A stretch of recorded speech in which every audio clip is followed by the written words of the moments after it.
Welcome to the live stream.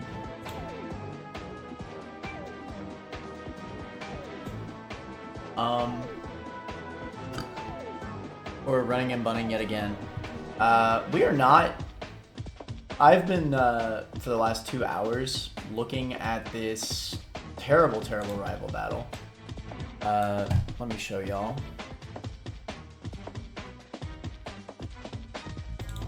Hola, soy Dora. How you doing? How you doing, Dolphin? Where are we at? Alright, so I've been looking at this mother trucking thing. And I got nothing. It's funny because I have such a good line up to a certain point. So we have the Mega Swampert fight. So I thought this fight was going swimmingly for a little bit. Like, legitimately so well. So here was the original plan, right? I felt like I had a really good lead, and then it all just kind of crumbles. So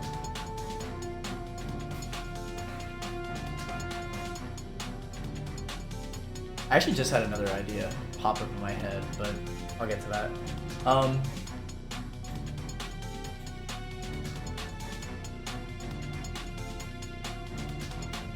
Oh. Okay, I have another interesting idea. I don't know if it'll actually help, but the idea is, by the way, we're not even on the rival battle yet. Today we're probably going to focus on the next 2 trainers. I don't know if I'm going to get to the trainer, to the rival, but we'll see.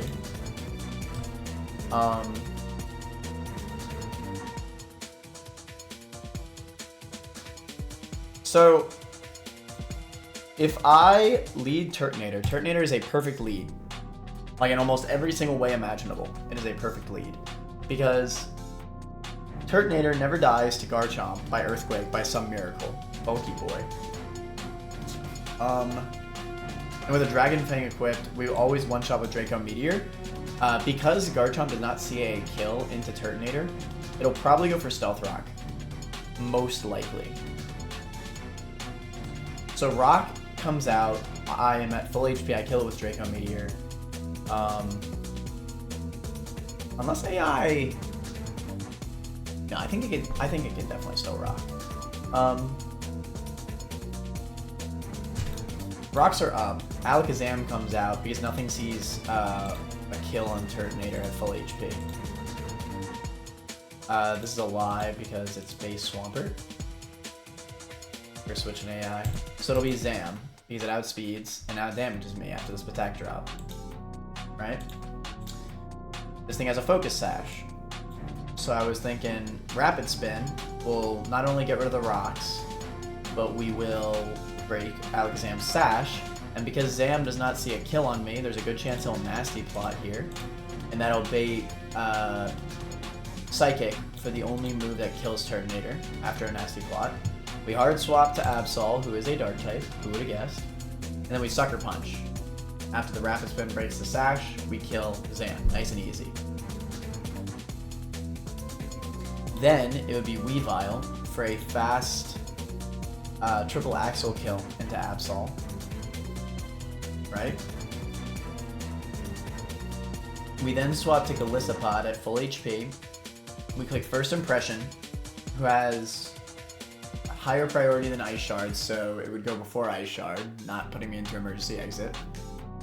And this is where it gets a little dicey, right? It would be Zapdos. Galarian. So, the reason why we hate it being Zapdos here is because it baits Brave Bird. And this Zapdos is like the bane of my entire box.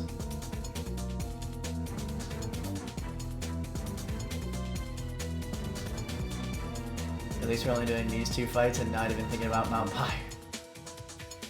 Listen, this Zapdos, I don't think I have a single answer for it in my entire box.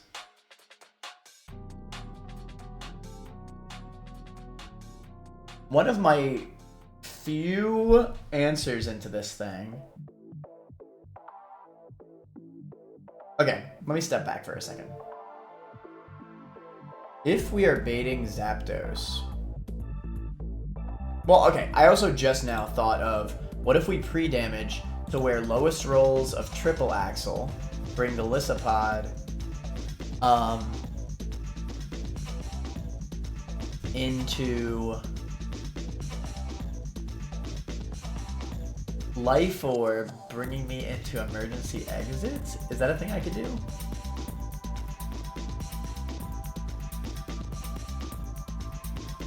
Oh, here's another question. If I were to Sucker Punch, let's say I'm dead to Melmetal Thunder Punch roll, so it'll send out Melmetal for fast kill, because Melmetal outspeeds Golisopod. If I Sucker Punch, have a Life Orb, and then the Life Orb brings me into emergency exit range, would I then pivot immediately into the Thunder Punch? Maybe.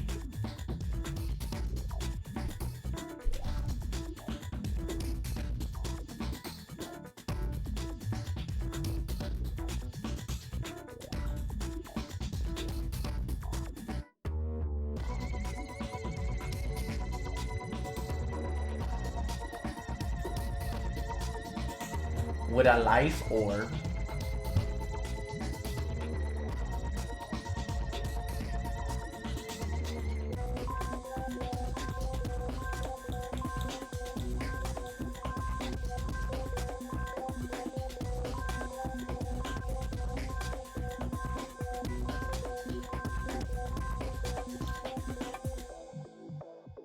I think the only way I can kill Zapdos is with a clean switch.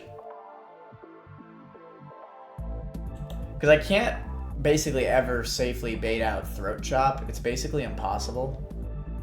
I don't even know if I have a single thing in my box that baits Throat Chop.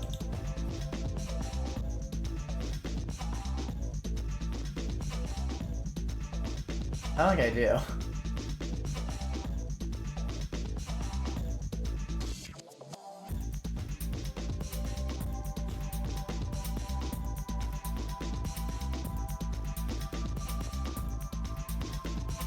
How much PP does Thunderous Kick have?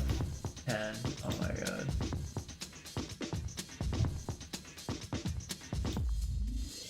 Hi Manor, hey Lemonade, how you doing?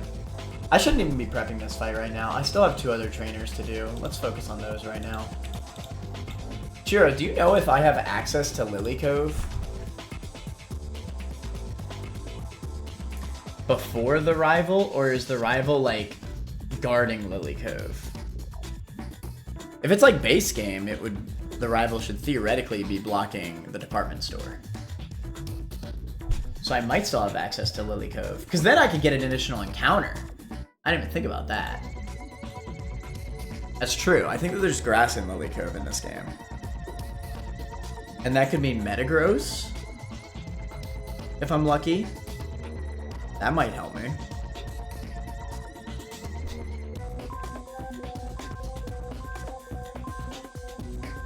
Interesting thought. Anyways, let's focus on this. We'll come back to the rival battle.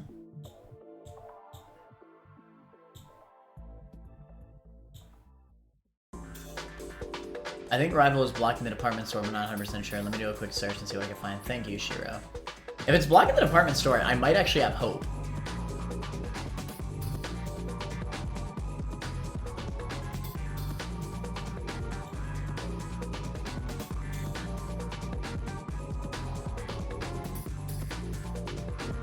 I'm assuming that the rival is necessary, though, because that's the next level cap. I'm assuming you have to fight the rival in order to even move on to Mount Pyre.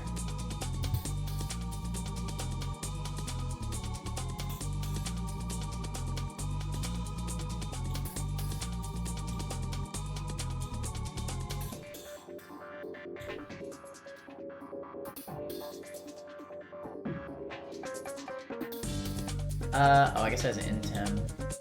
Cringe.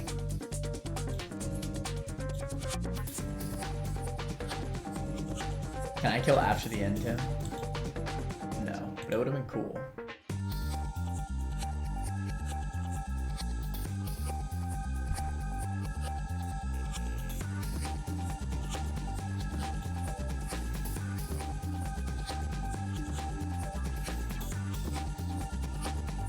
Damn, for real? Dude, Gramble is slow as dick. I just flat out outspeed it with Magnezone and Flash Cannon it. Yeah, I mean, that'll do. Screw it. Screw all it is. That's my man's zone. Red full HP. This will bait literally nothing. So I guess Beware for lineup and speed. Out damage.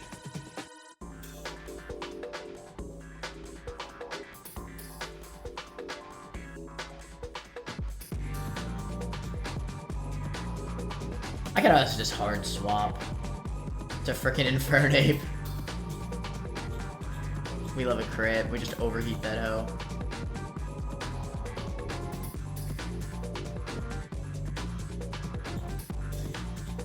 Expected outcome, we take about 50.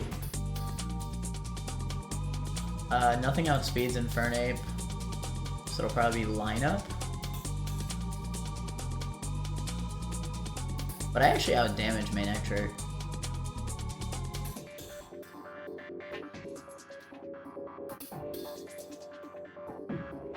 And so Volley sees that it gets fast killed by Infernape, so it wouldn't be that.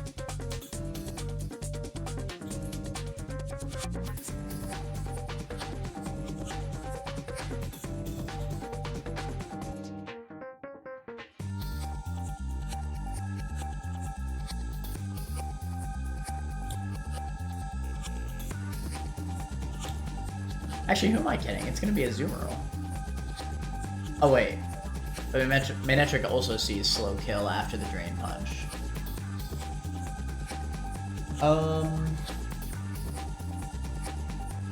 I see. So the only thing it really can't be is Silvally, and I think it's Manectric because of lineup. It doesn't see that it dies. It'll click Thunderbolt. We swap to my man Luna. Or my man Gliscor. Nah, I like my man Luna better. We high horsepower.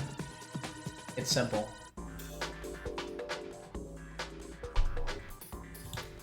Got that level advantage. Oh shoot, it's got Magnet Rise. I guess we could Facade. Reburn. That's fine.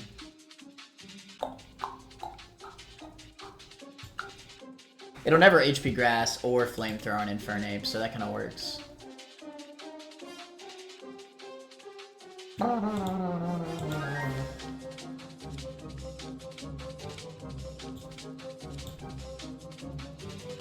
Alright, with Facade, it'll probably Magnet Rise.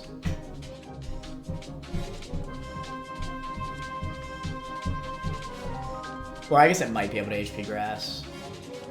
Either way, that's fine. We live crit.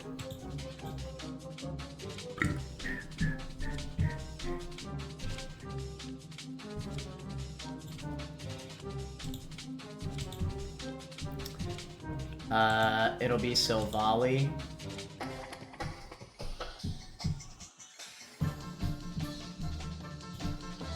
Expected outcome, I take about 40%, so I'm at 60. No, I think it's always a Azumarill for fast Aqua Tail kill.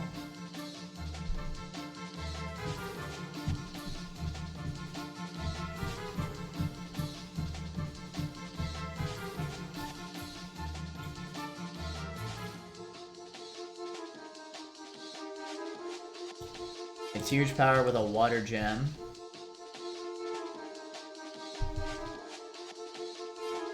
The goat returneth. It loses its water gem, and then we will run it up and get it up.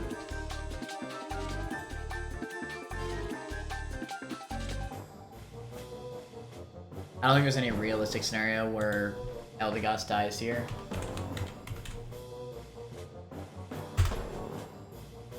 Miracle Seed, Leaf Storm. That's pretty easy.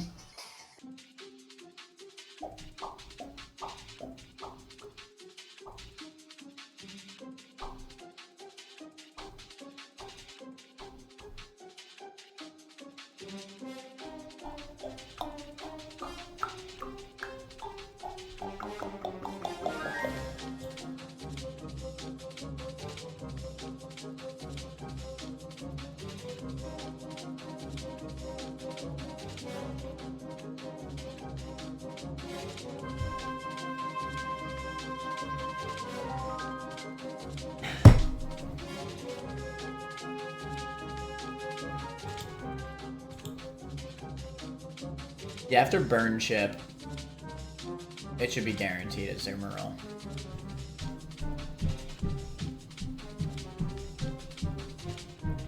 Azumarill dies to Storm, Silvally finally comes out.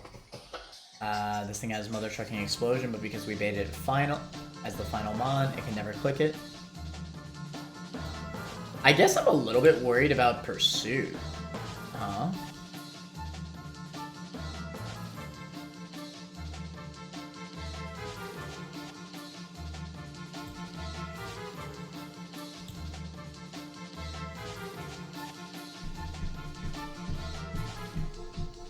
I don't think that he would see it, and I don't think he kills me anyway.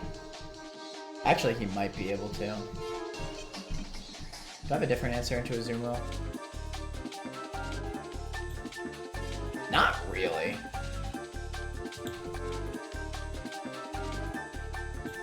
What if I swap to LD, lower its speed? That'll be... honestly, probably Aqua Jet. Or Play Rough, but it should be Aqua Jet. We swap to Zone, who has taken 0 damage up to this point. Outspeed, hit him with a Thunderbolt.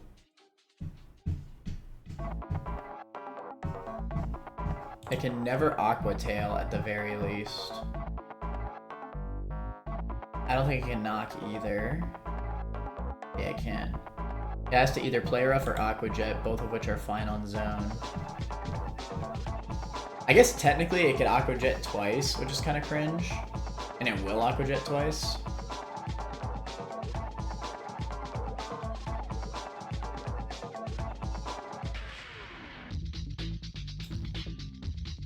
And then Pursuit could kill me.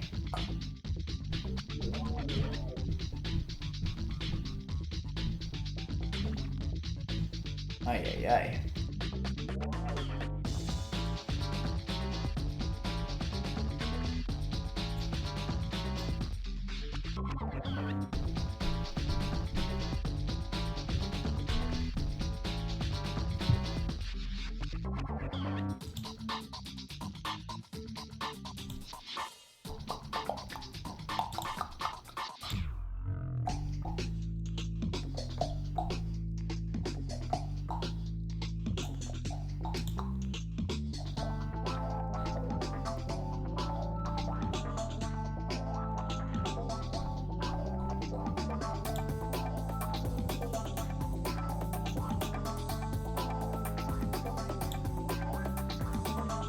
With a life orb. It's not good enough.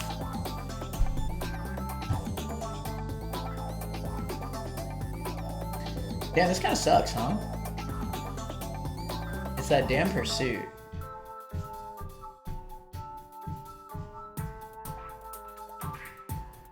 If I could get Beedrill in, that might be the vibe.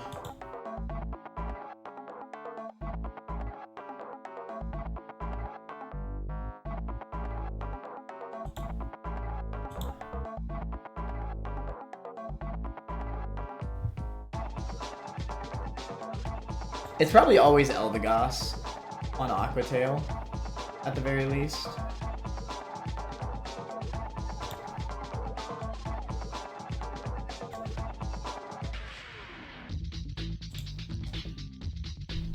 Unless I want to pre-damage Golisopod to where I always emergency exit out. Kind of a valid choice.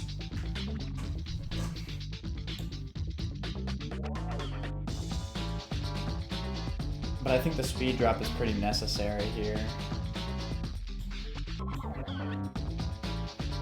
Well, not necessarily. Like... Okay, no matter what, he'll use his Water Gem. And Aqua Jet can barely never kill Beedrill. Okay. I think I technically have a play here. And then I just simply Leech Life Silvally at the end. Yeah, that checks out. Okay, I think I got it. Bringing Eldegoss as a backup, but the plan is to emergency exit into Mega Beedrill on a Azumarill. So we'll be taking a Water Gem Aqua Tail. From what I understand, that's guaranteed. The Azumarill outspeeds, and that should be the only move that it sees. Unless, I guess, HP Grass crits. But trust.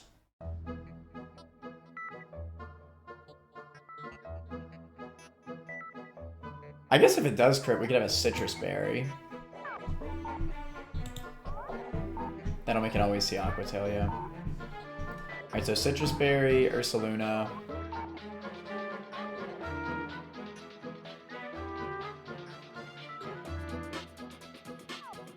It'll always be...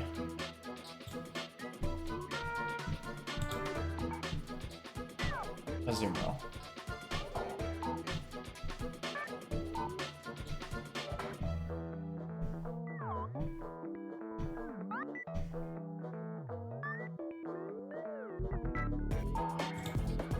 Golisopod.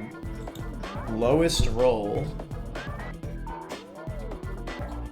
deals 58. So all we have to do is pre-damage Golisopod to... Oh shoot, I need a flyer. I cannot believe I almost forgot that. Okay, screw Eldegoss. 4 of it is.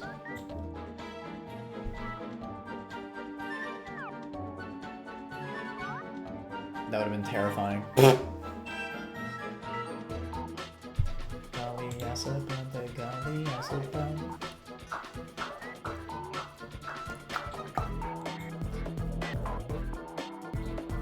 So, do I literally just do 192?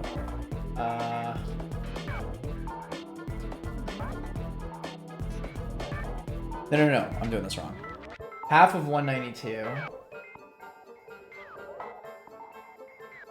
is 96. Yeah. So 96 plus 58. So I need a pre-damage to 154, I think. I think I did that math right.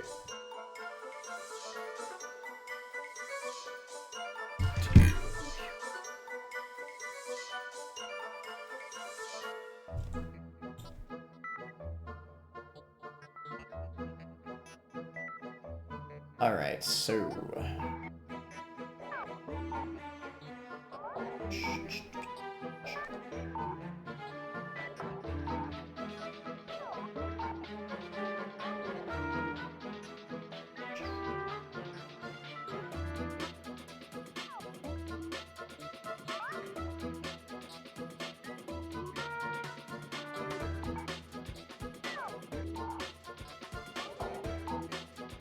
We're gonna be Citrus. What am I doing?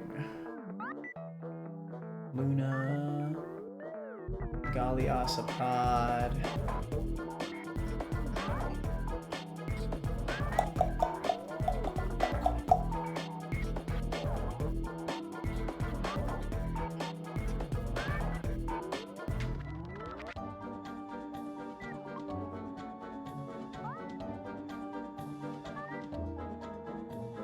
You need the metal coat. Can I make it ready?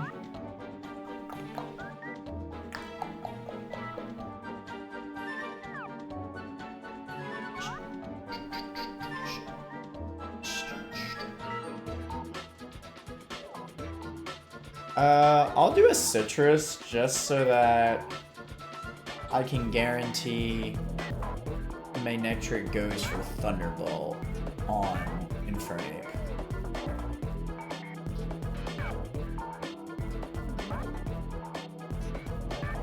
You need a citrus, you need to be pre-burned. I could give a citrus, but it's probably a waste. I'm not gonna do it twice. There's like literally no reason to. In fact, it might even hurt me, because I might want to first impression Silvally off of a alley-oop. So I'll just do no item on K. Hydrolite, of course. You'll have a citrus for backup.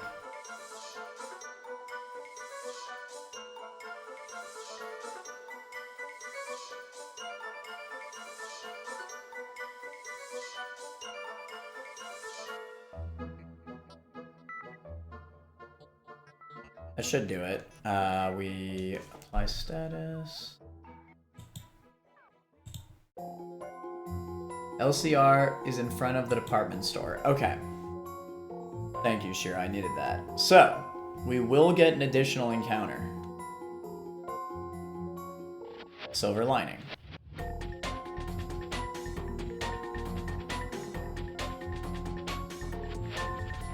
I believe it was 154, correct?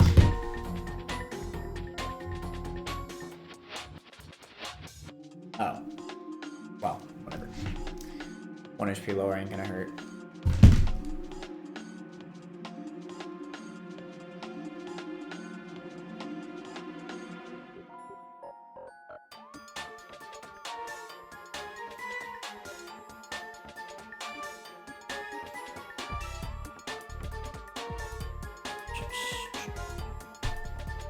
So yes, on Galliosapa, the Water Gem boosted Aqua Tail will be dealing 58, which will bring me to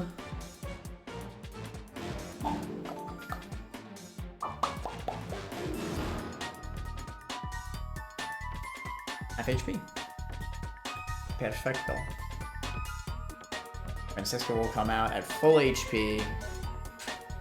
And it'll see regular Beedrill's stats, which technically doesn't matter. No, it actually might matter, because it might not see that it's dead.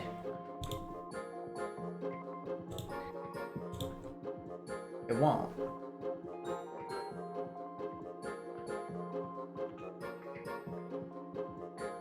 I guess it'll simply just go to Aqua Tail, yeah. Which is even better for me. Because yeah, he'll never jet. Because he sees that he never dies to me. So he should just go for the slow kill on Aqua Tail. And then I Mega Evolve and I say, JK, you get one shot. Get dicked.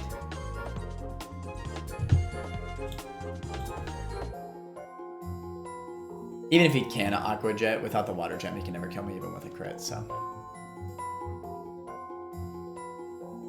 Alright, I think we got it.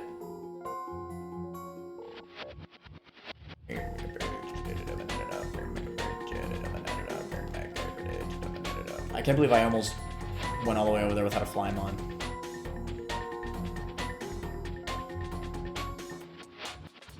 Okay, if it's in front of the department store, I could potentially get new encounters. That's really good. I didn't heal, thank the Lord.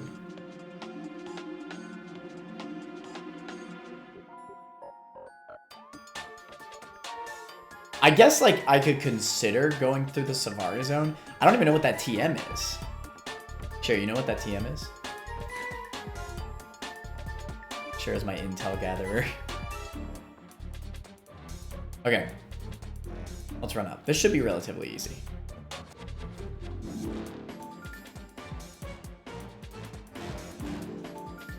We outspeed in one shot with Metal Coat Boost.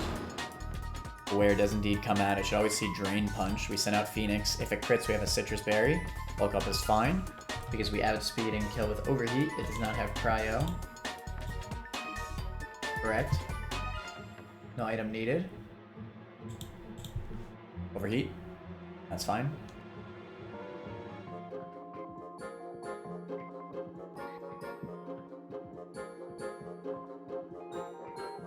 Uh-oh. Oh! I was expecting to get Drain Punched.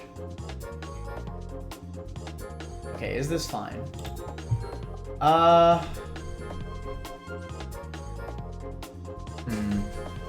This could mess me up. Okay, hold on.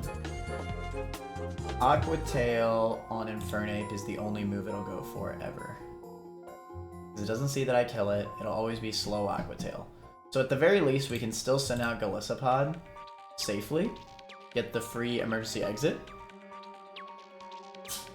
So it's probably still Beedrill, because no matter what I can U-turn.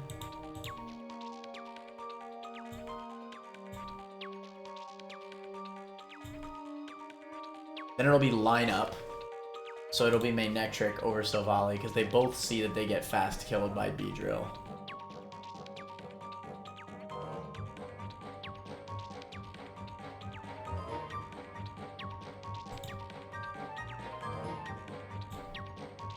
What's the world that I want to try to kill this with Zone instead?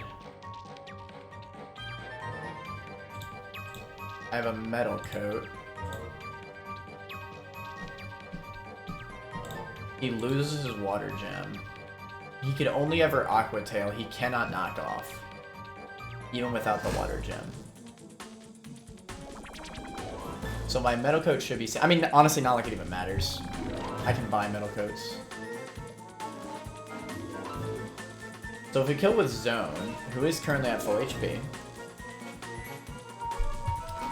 that should bait... Okay, well, I will lose theoretically 50%. So that should always bait Manectric into Flamethrower. Correct.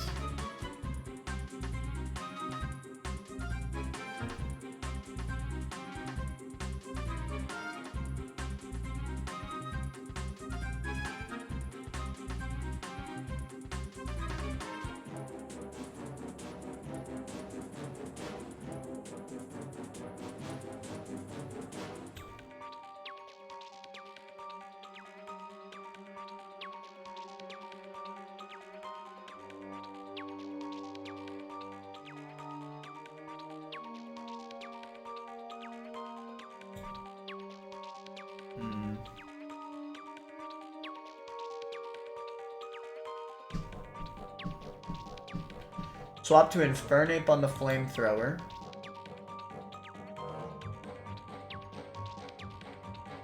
Damn, I barely cannot fake out Overheat. That's such a shame. Oh, I guess swap to Infernape on the Flamethrower. That'll always bait Thunderbolt. Swap to Ursaluna on the guaranteed T-Bolt. It'll then HP Grass. We assume it'll HP Grass, that's worst case scenario. It could also Magnarize, which would be even better.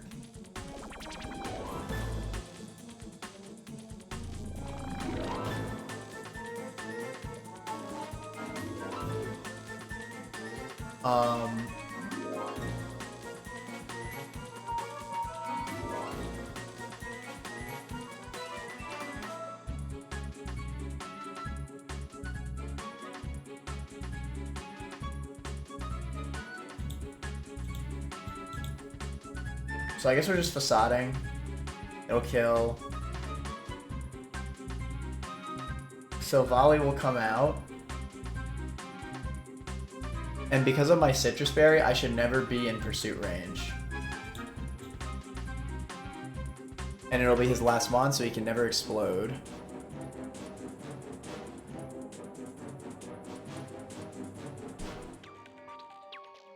So I think we're honestly, I might just be able to freaking click Facade.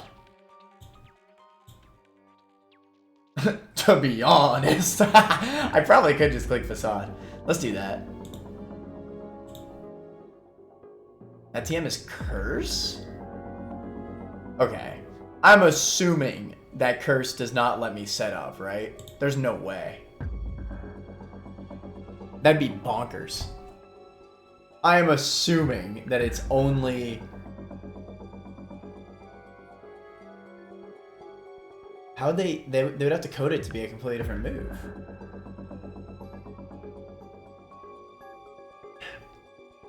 There's no way that they let you have a setup move.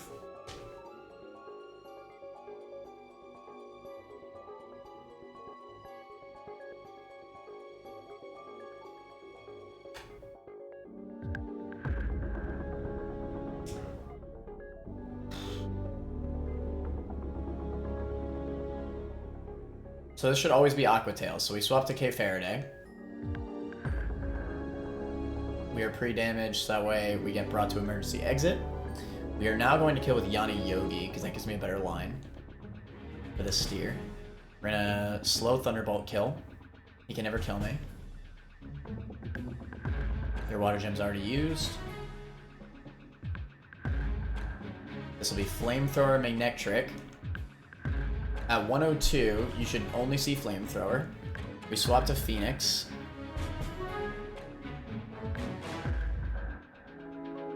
With a Life Orb. You should only ever see Thunderbolt for highest damage. Correct. Magnet Rise would be best case, but I don't think it matters too much either way. Nice. Okay. And since we did not get HP Grassed, I believe I am 100% safe to just click Facade here. Because you cannot explode. It is impossible. Since you are the last Mon.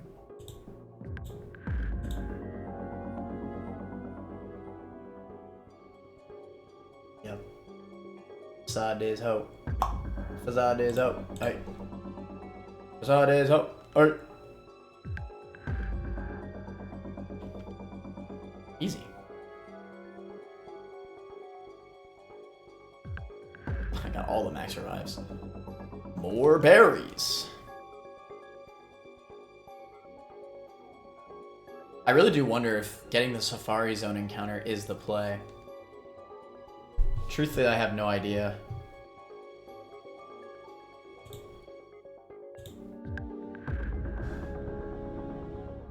I'd have to fight a frickin' extra trainer. Who honestly looks pretty tough. This thing has Disguise and an Iron Ball of all things. Why an Iron Ball? Oh, for Trick Room, I see.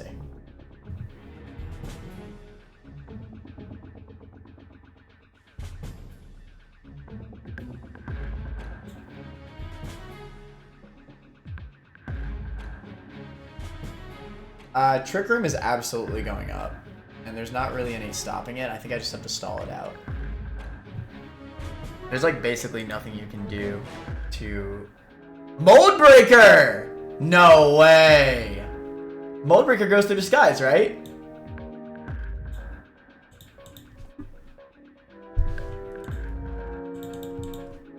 Does Mold Breaker go through Disguise?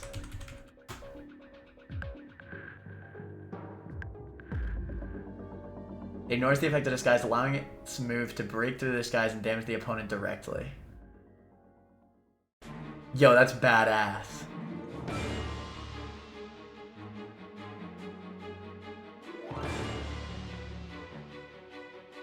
That's badass. Who needs Swift Swim, am I right? Poltergeist. Mold Breaker boosted. Screw your Trick Room, bro. And thankfully, because it is Iron Balled, I'm gonna attack him before. Let's go, Legion! Let's go, Legion!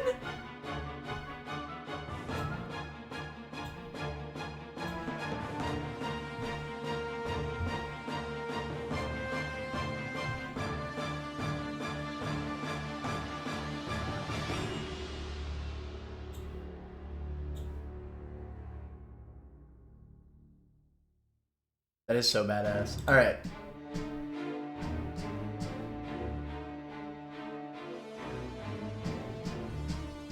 So we're gonna outspeed Poltergeist.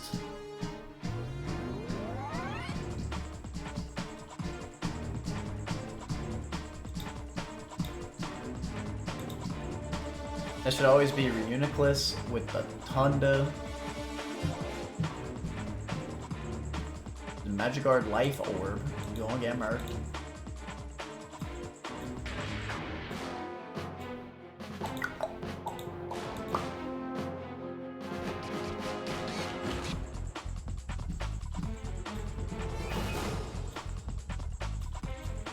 Actually, I don't think it will be Reuniclus, because it'll see that I see a roll to kill with Poltergeist. So it'll technically see that I see a fast kill, so I think it'll be Aromatisse. It also has Trick Room, which is kind of cringe.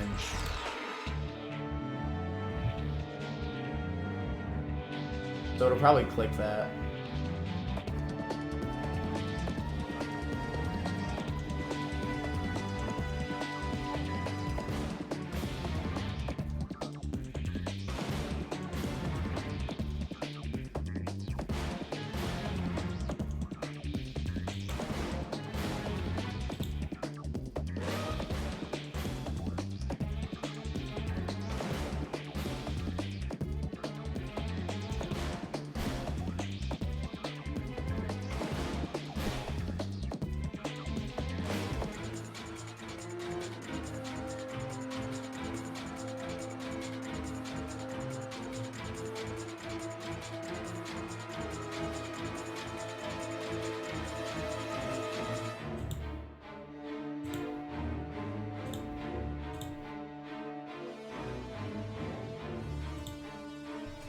After Trick Room goes up, I believe that means I will go after Aromatisse, allowing my analytic boost to kick in, and I will flash cannon in one shot. It's just too freaking free.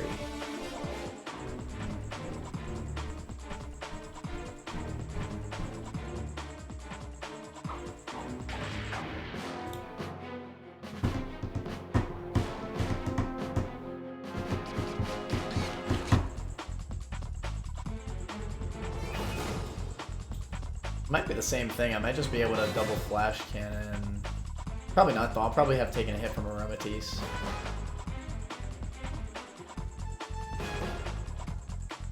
I basically can't use Beedrill in this fight because of Trick Room.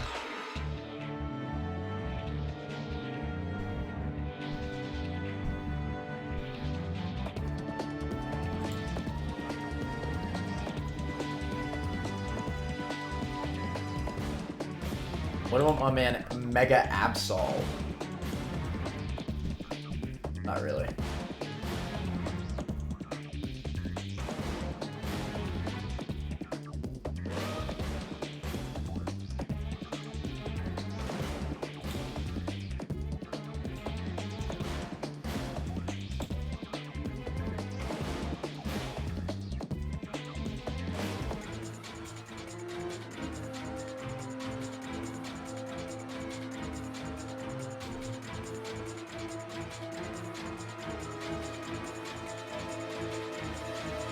I might bring it though, just because it's immune to Psychic, and I think that's pretty cool.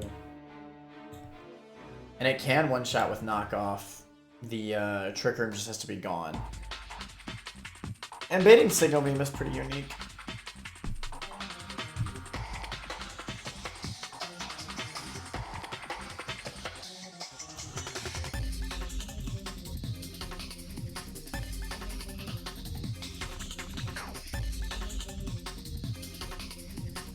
Oh, okay, I have an interesting idea.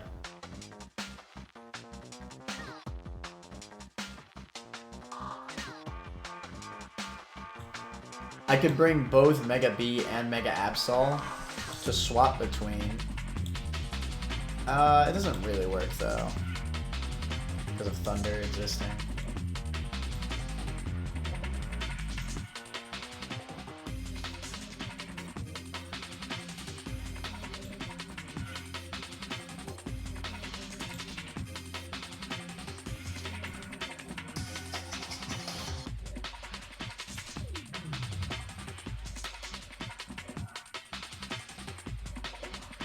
Realistically, I just need something to eat Signal Beam. So I guess swap out Corv, because I need Corv anyway, right? Swap in Corv, that always beats Signal Beam. Swap in Luna on the Thunder. Swap in Absol on the Psychic. Swap in Corv on the Signal Beam. Then just keep doing that until I see a point where I can just one-shot. Like a pre-burn Teddy, so that way we see Facade kill. Yeah, Citrus Berry, pre-burn, Facade, we'll outspeed and we'll one-shot. Yeah, between those three, I feel pretty confident. Hell, I could say screw all of this. Swap to Golisopod. And just freaking Silver Powder boosted first impression. Bink. Yeah, that'd work. It'd kind of risk a Signal Beam confusion, but I'm down to go for it.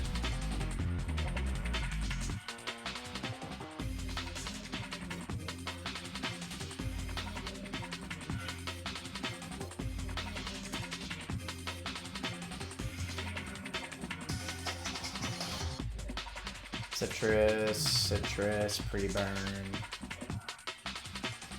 I need my Goat Basket Legion.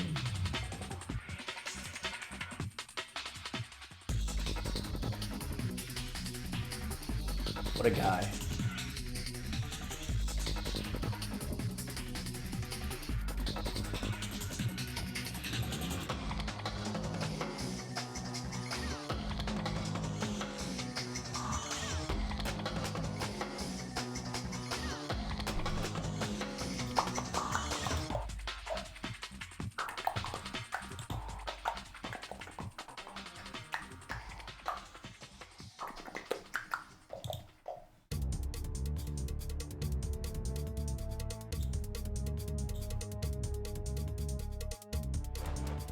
Let's see.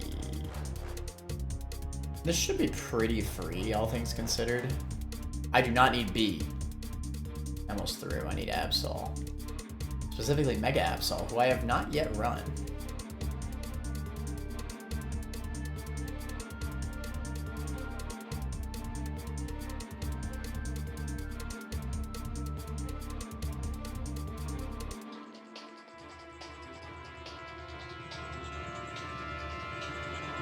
I think it's more likely, though, that we're just going to first impression Reuniclus, to be honest.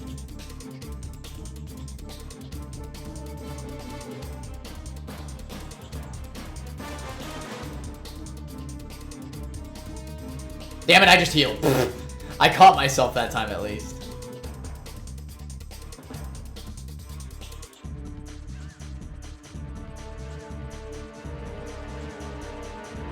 We got a core, we'll be fine. We're making it to Lily Cove, chat.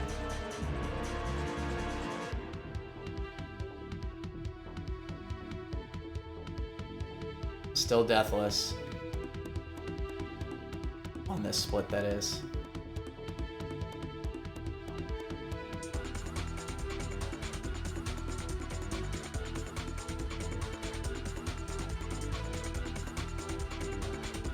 To Rust. Because we have Mold Breaker, we will break through the Disguise ability. Yeah. Aromatisse, because the AI sees that I see a fast kill into Reuniclus, even though it's just one roll.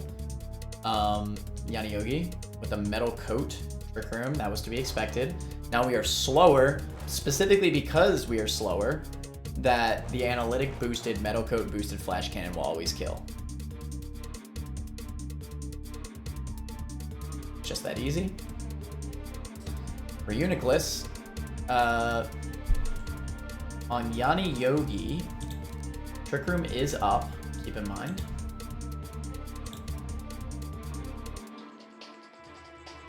Thankfully this doesn't have any setup, so nothing like crazy could really happen. This should be guaranteed Psychic, which could actually never kill me.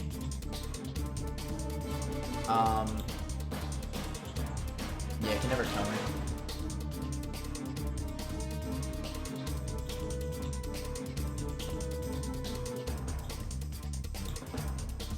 I don't know if I benefit. Let's just explode on it. Screw it. No.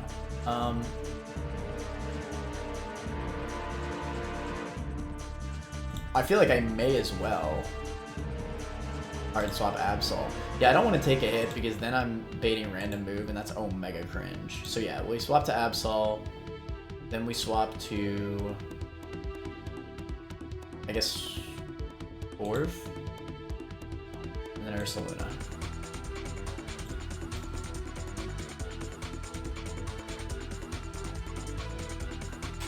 Alright, so this is Psychic. Swap to Rayfa. Just to double check, this can never be anything but Psychic, I believe. It's always Psychic here.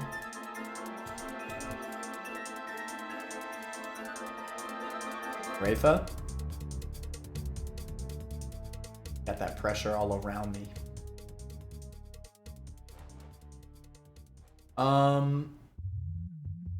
This is Signal Beam. Wait, can it be Thunder? No, it barely cannot be Thunder. It's always Signal Beam.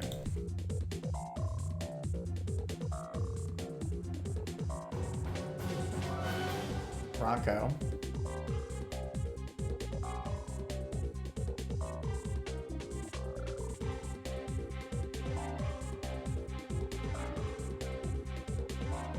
Unfortunately, I think Trick Room's gonna go away this turn. No, it didn't, actually.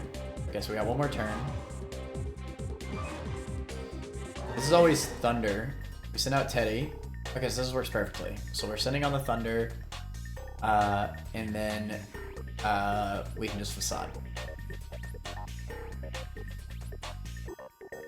Perfect. GG's. Ink.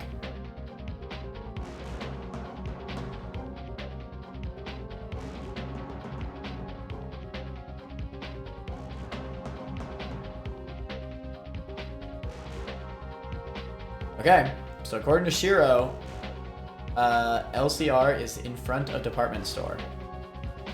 I have a singular Custap Berry here.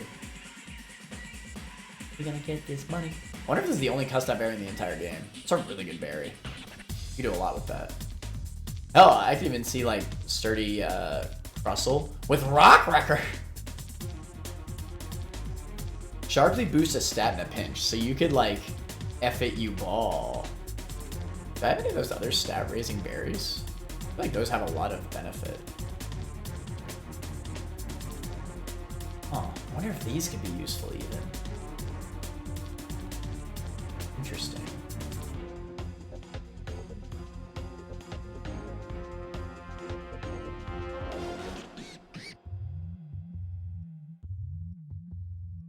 Could I pre-damage Mega Lopunny? Like, how does this activate? Like, if I get... Oh, wait, no, I'm a dumbass. I have to hold the Mega Stone. Never mind.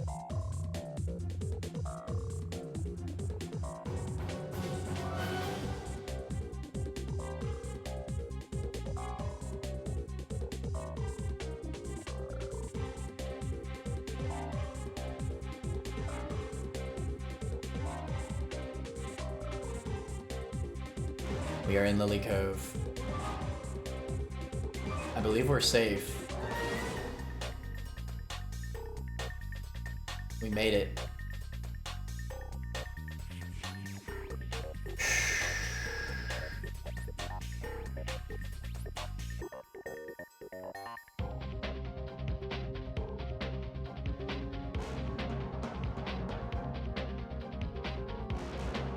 Sure. Dark is weak versus which?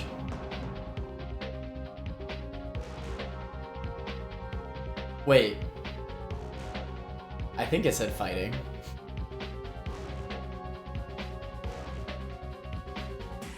We're gonna get this money. We're gonna get this money.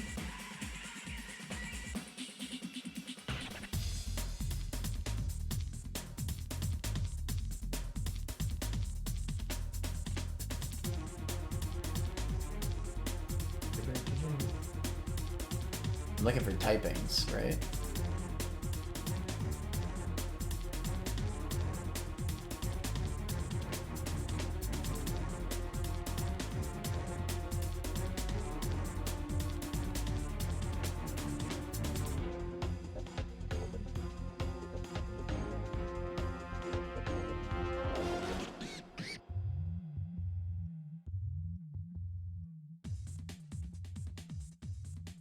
Bro, this is so annoying. Where's fighting?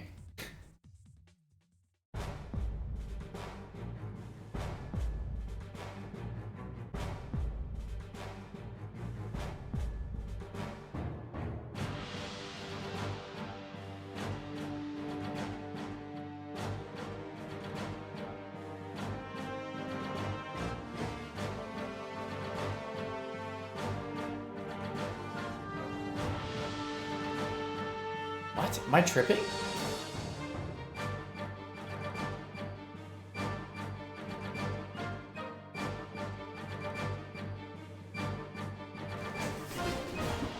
Battle.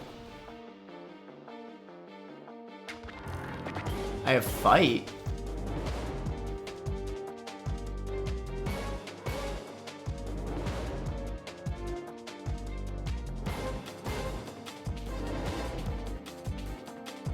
Should I use fight?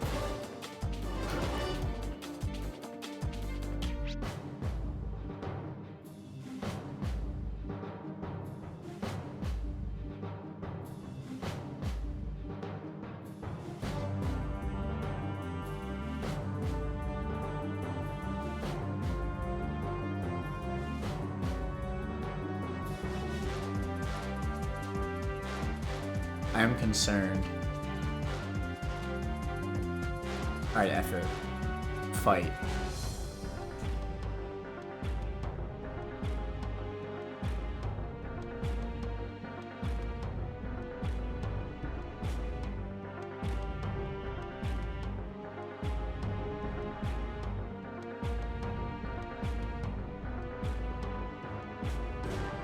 Bro! What?! Fighting was not there!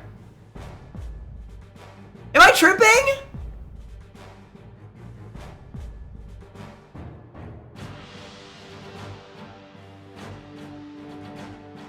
I'm a little pissed off. Fighting was not there. Is it a meme? Or did I just miss it?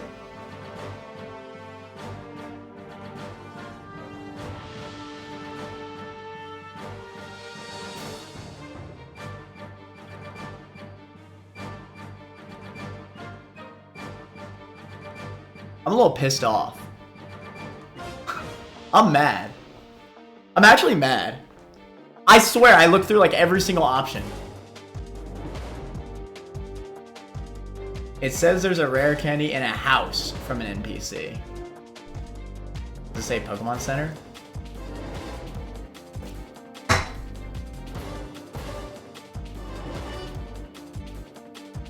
I swear I looked like every single option that was not there.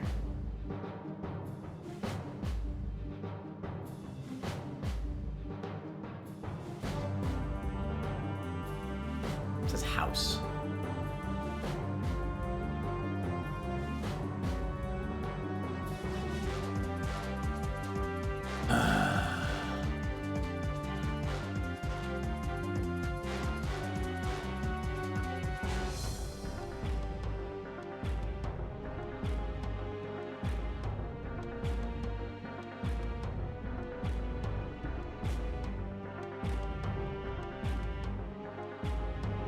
Hey, yo, it's Scott.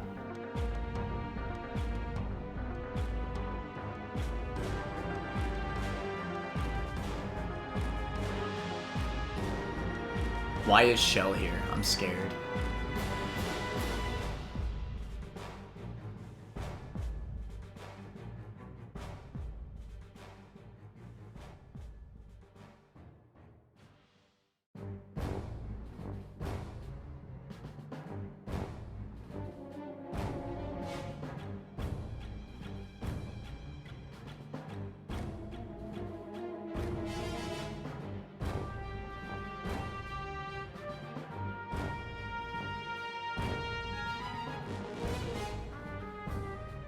I really think I missed out on the rare candy.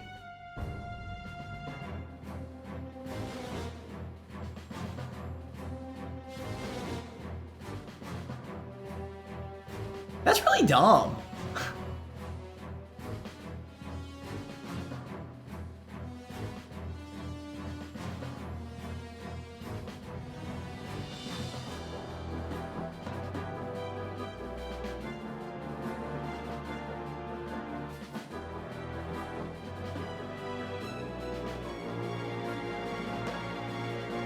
I can't believe they'd lock you out of it like that.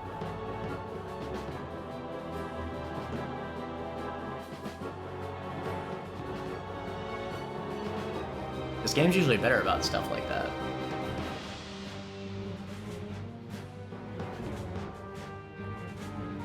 I'm still, like, confused, because I really swear I couldn't have missed it.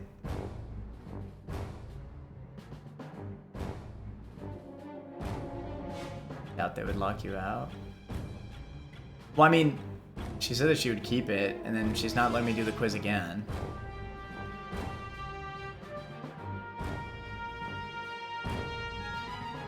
It seems to be all jokes anyway.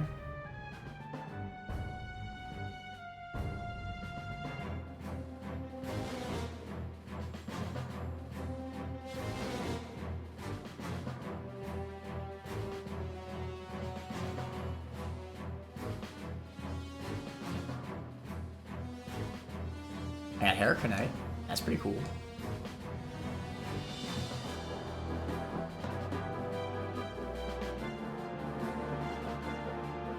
Okay. Maybe it was a joke.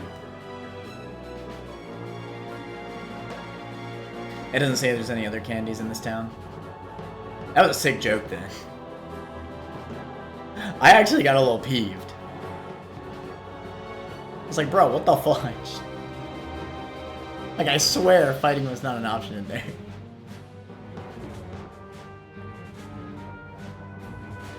It's a Megastone down there. Big nugget.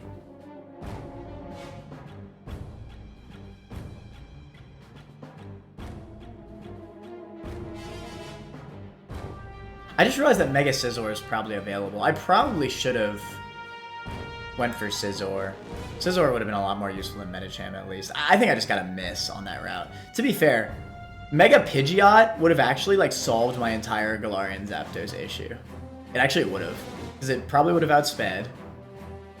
And would have one-shot.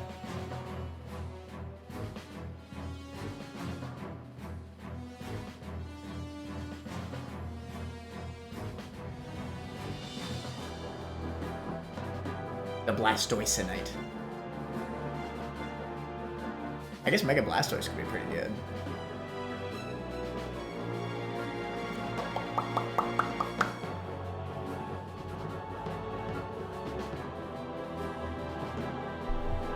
Alright, so, we're gonna take a quick peek at the encounters again.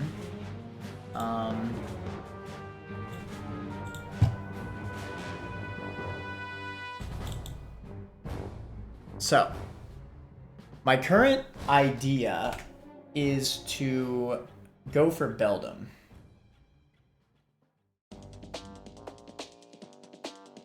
Let me see. I feel like Metagross is just consistently going to be a pretty solid Mon. Mega Metagross is definitely not available. That one's a little bit more understandable.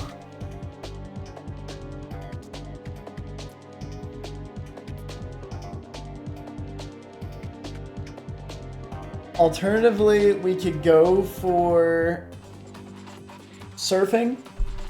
That'll most likely be Caracosta, not Dragonite. Be a lot more likely for me to pull a Pseudo if I go for Metagross. How good is Dragonite in this game? Because honestly, Dragonite might actually help me more in the current moment than Metagross is the big thing.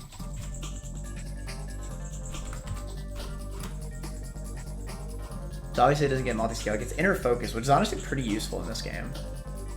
It'll get E-Speed, which is great. Draco Meteor.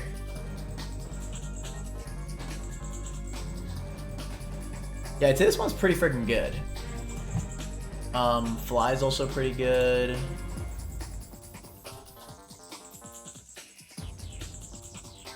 Dragonite might even be able to eat 2, like a Brave Bird.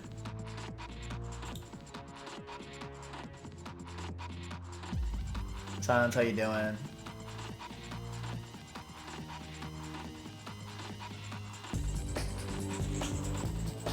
You know what though? Doesn't Metagross have guaranteed clear body? Interesting. You know what else? Metagross. No, it would still be a Thunderous Kick, I think. But because it's clear body, it wouldn't get a defense drop, and I think that's massive. Hell, Metagross might be able to just kill with a Zen Headbutt if I'm lucky, if I get good attack IV. Yeah, maybe. The fact that it's clear body is actually really massive, because it won't get defense dropped by Thunderous Kick.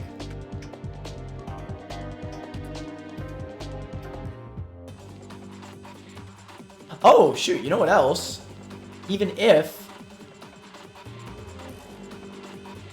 and if it doesn't see Bulk Up. I guess Bulk Up is its own annoyance.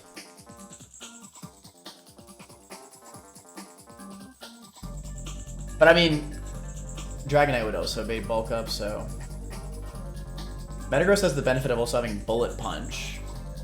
I mean, I guess Dragonite has extreme speed, but Metagross, to be fair, they're both probably pretty good. Although I will say, Dragonite basically needing to use Fly is really bad in this situation, because if I need to use Fly as my strongest damaging move, then he'll just Bulk Up on me. Bulk Up plus Ipa Appa would be dangerous. That's true. Good point.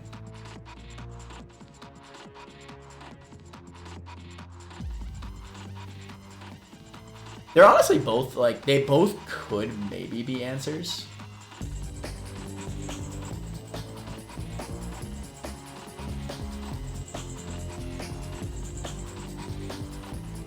Sharp Beak, Dual Wing Beat, not solve it. It depends. It depends on what kind of Dragonite I get. And I'd have to teach my Dual Wing Beat TM, which is fine. Like, if it works, but... Oh, wait. Never mind. I guess to level 70, I'm a dumbass. Never mind.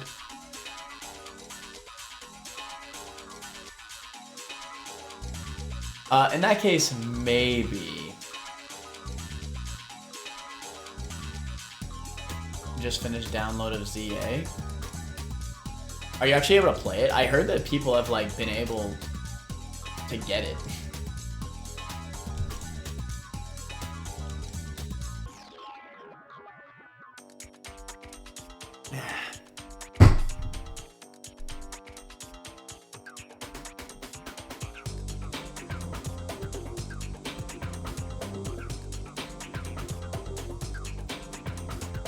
Biggest German gaming magazine is roasting its ass off. Really? Legends EA? That's crazy. I hope it's good. I mean, I don't need the game to be, like, amazing. I just want it to be as good as Legends Arceus. That's always been my biggest hope. Because Legends Arceus was probably my most fun. The most fun I've had playing a Pokemon game in recent memory. Silksong was 80 times more expensive to make in comparison. Sounds about right. Boss fights seem good, story is meh. Well, that's fair. To be honest, that sounds about right. I think in Arceus, the gameplay was the thing that I loved most about it. I didn't give a damn about Arceus' story. But I just loved the gameplay. Like, I love catching. And it seems like the battling... Like, the battling in Arceus was kind of whatever. Like, I didn't care too much for the battle mechanics of Arceus. I just loved catching. But it seems like the battling in ZA seems pretty fun. So no voice thing is kind of sad, yeah. Like I said, that's always gonna make it hard for a Pokemon game to ever be like, you know, an actual video game. Like a contender to be an actual like game of the year or anything. Since they're so, you know, set on not advancing. But at the very least, it seems like the gameplay could be fun. I haven't really liked the Pokemon story since like Black White 2, yeah, for real. I thought Sun and Moon was actually okay. The Sun and Moon characters were really good, so that kind of made up for it a little bit. It's just a shame because the Sun and Moon gameplay is a dread to go back through. I think at the end of the day, I have to go for Metagross because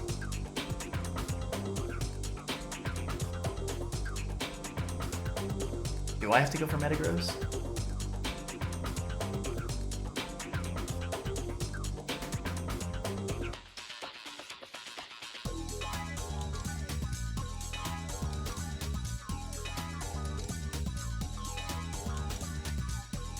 Metagross because Metagross, lol. Okay, well here's the biggest reason. Like if this was like a 50-50 for each, then it's a little bit more complicated. But at the end of the day, getting the Dragonite encounter would be lucky, right? Like, I'd have to be extremely lucky to not get Carracosta. Carracosta would do jack all for me. I already have Dreadnought. Carracosta is completely a pointless encounter for me.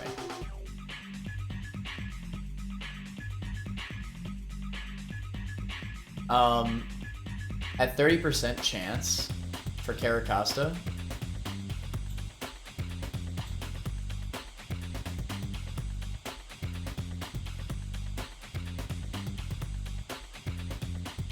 you heard so many Runabun players with that statement about Kara. Well, I'm sure Kara is only really good if you pull it in, what's it called?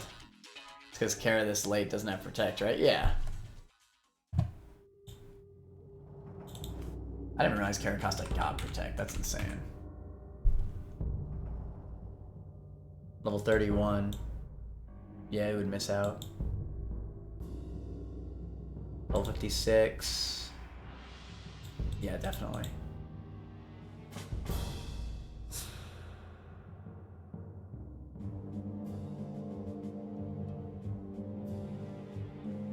Kara's the better Rock Water because of Protect. Yeah, I mean, I can't argue against that. Protect's insane.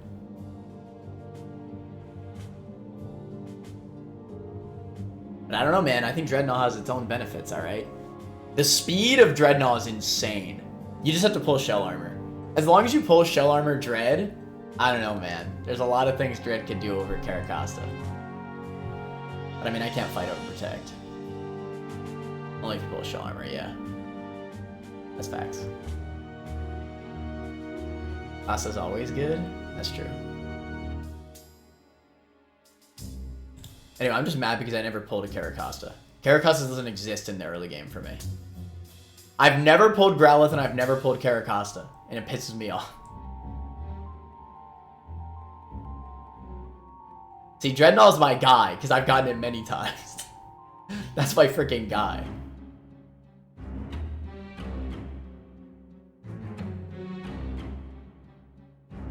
Okay, but Dragonite, in this surfing route, I already have Dreadnought, I already have Muck. Dragonite has got to be like a... I guess just a 1 in 3, right? 1 in 3 chance of pulling. Whereas Beldum / Matang, I think they both become 5%. I mean 50% higher. I think that's how... So like Matang would be 51% chance and Beldum would be 54% chance, right?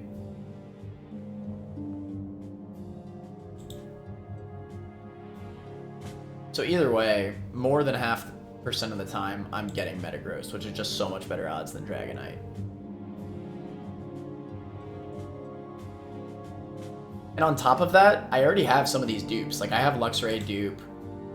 I have Manectric dupe. I have Dreadnought dupe. The only encounters I can get here are Toxtricity, Electros, Carracosta. Or Ampharos. But honestly, Ampharos would also be pretty good. Like, I'd be okay with Ampharos. Because I have the Mega Stone for it. And I would imagine that Mega Ampharos... Wait, I didn't even think about this. No, we can't static because of Toxtricity, unfortunately. To be honest, yeah. Like, if Toxtricity wasn't here, I could see myself staticking for Ampharos. Because I feel like Mega Ampharos is a perfect answer. No? Like, super bulky, probably one-shots Zapdos, Galar.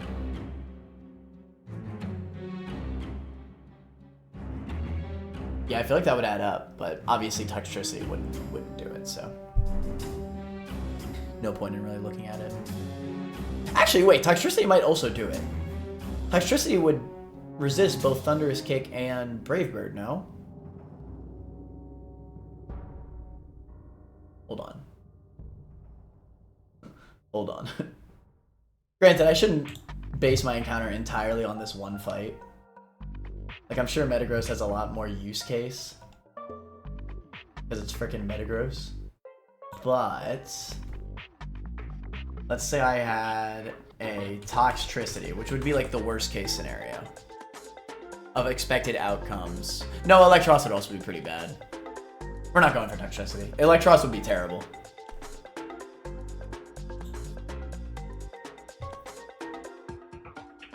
Electros would not do it. For sure.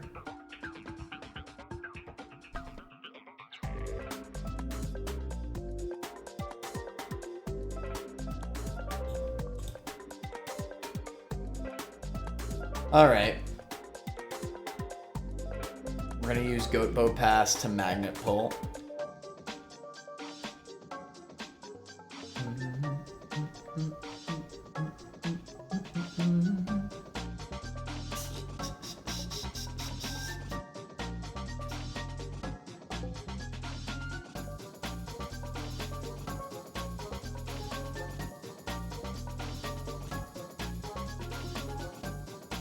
I still think there's a good chance that Metagross can handle the, what's it called?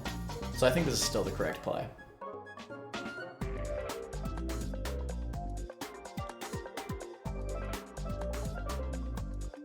Now, it's not guaranteed that we'll get Metagross, but it's very likely. We have two separate Mons here that will become 50%, over 50% chance each.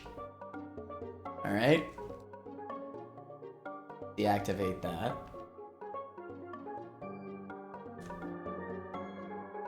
Alright.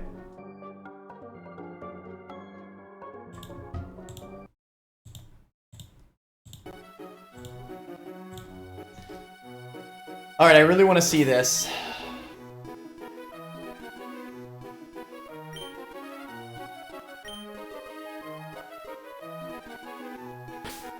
When I see this Beldum. Do I even have like... oh shoot, I better be careful. This is a freaking Beldum. Wait, I almost threw.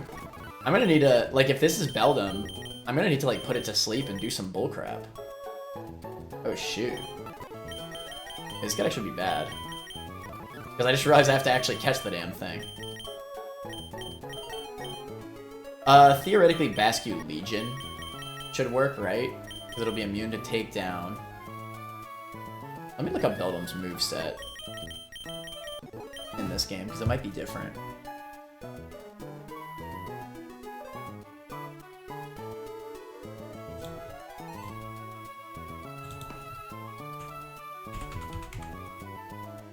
Okay, yeah, it's only takedown. So as long as we send out Bascu Legion, it can't hurt it. Well, it can't hurt itself until it starts struggling. Basically, I would need to let it take recoil damage from takedown all the way until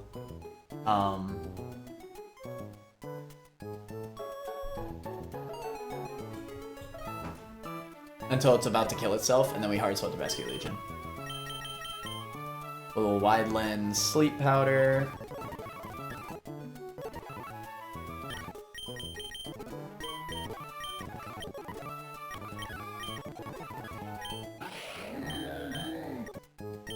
Yeah, that should do it. Theoretically.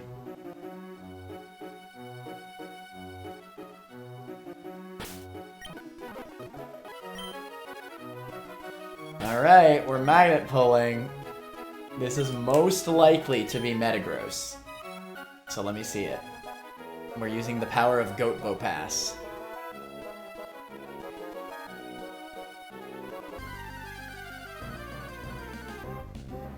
Yes! Okay. Beldum is here. Beldum is here. Okay. Honestly, I was kind of hoping it'd be Metang. Because, you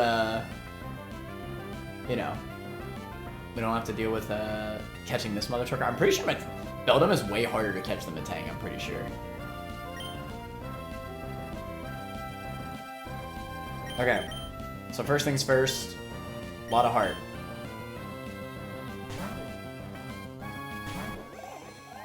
I definitely should have checked a quick ball, but whatever. Can't go lower. Okay, that's 1. I should probably count takedown PP, right? Takedown has 20 PP, I think.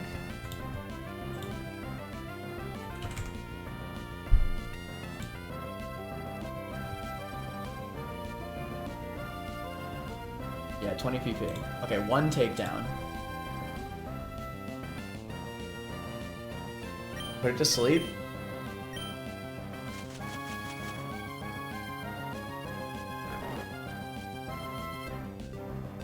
This is gonna be really hard to catch.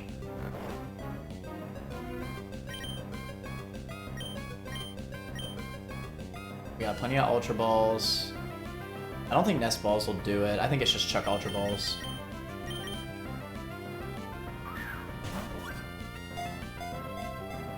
We're gonna be here for a while.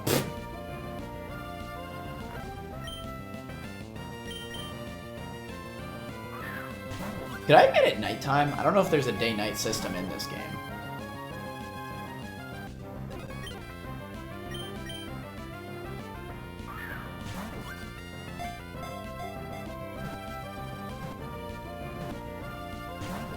That was close.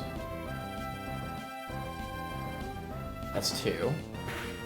Now every time he takes down, he is becoming a little bit easier to catch due to HP.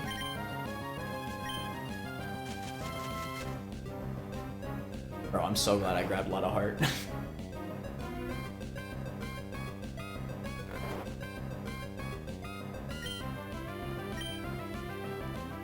I might be able to rapid spin, but I don't think I will. I'm too scared.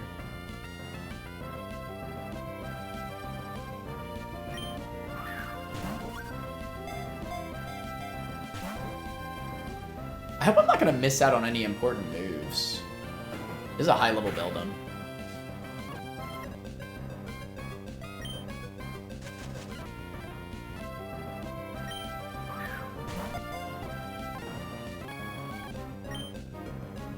Oh shoot, I haven't been counting. Let's say he used 5.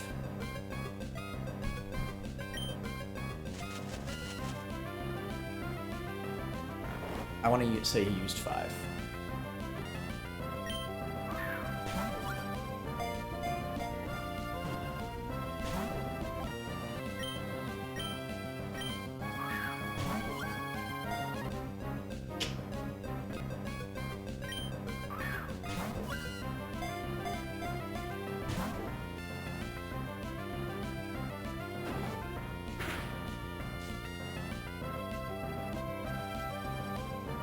Six. I'll synthesize.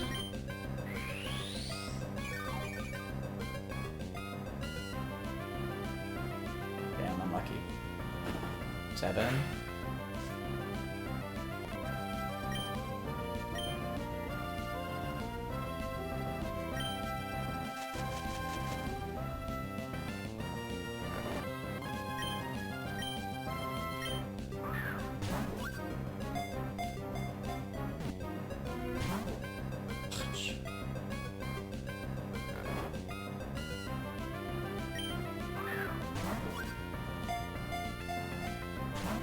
Oh my god.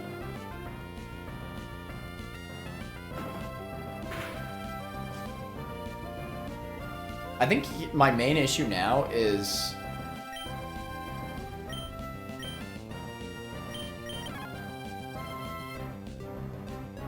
I feel like I'm not gonna kill him with Rapid Spin. I might have to Rapid Spin. I'm gonna run out of Sleep Powder PP.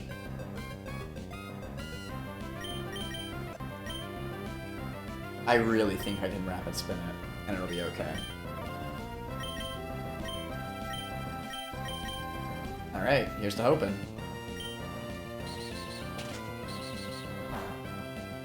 Okay, that did nothing. The speed buff makes it scared. I think I'm actually gonna Rapid Spin one more time.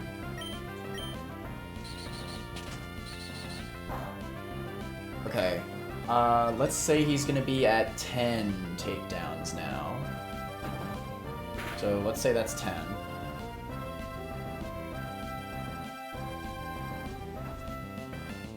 I'm tempted to Rapid one more time. No, I'm gonna Sleep Powder.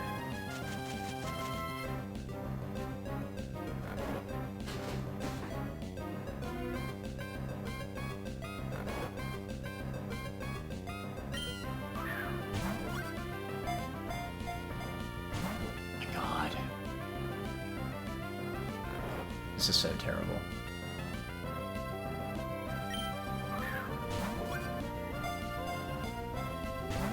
Don't we love catching Pokemon?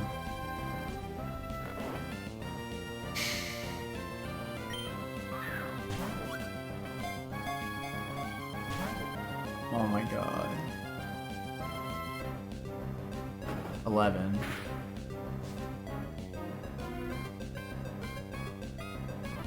Okay.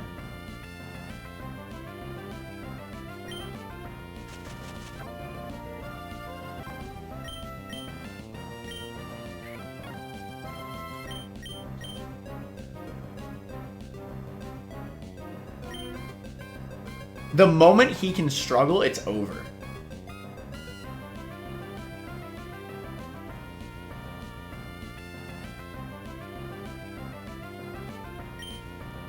Okay, I think I Rapid one more time.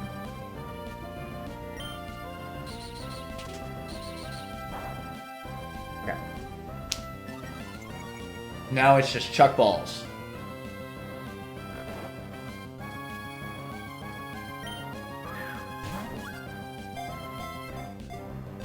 Come on, dude.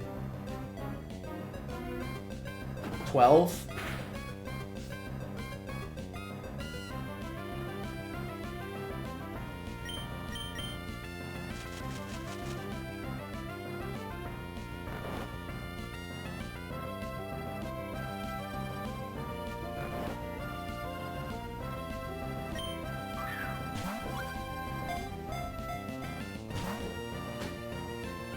Oh, this cannot be happening.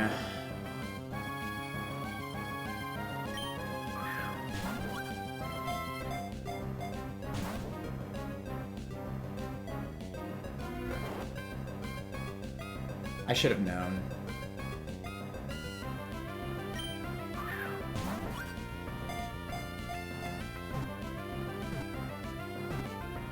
No! 13.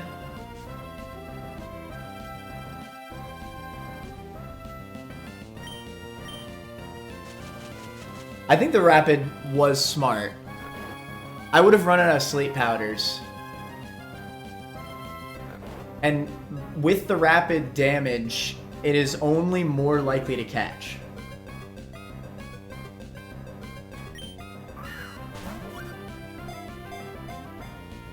Oh my God, dude. This can't be happening!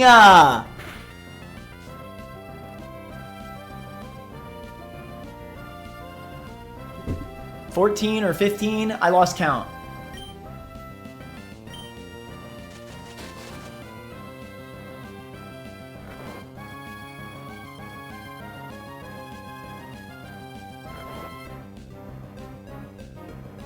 I don't have any better balls. Hold on. Let me get out the catch calculator. I literally have a catch calculator. Alright, Gen 8 catch calculator. The Pokemon is Beldum. at level 55. It has, like, I don't know, 12% HP left. With an Ultra Ball, and it's asleep. My Pokemon's 73. 11.22% chance of capturing.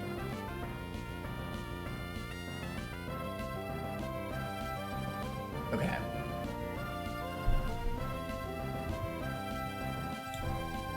At 10% HP left. So it's basically a 10% chance. What about a Nest Ball? Okay, Nest Ball is worse than Ultra Ball. That's good info.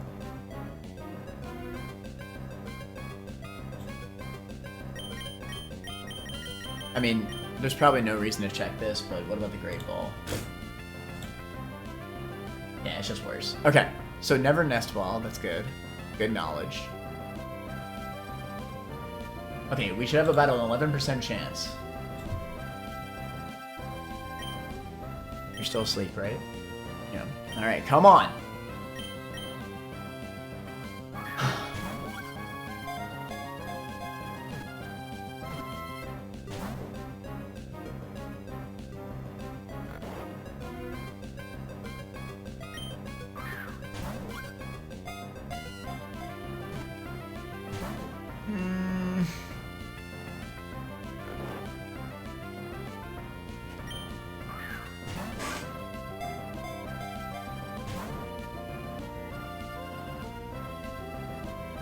$16.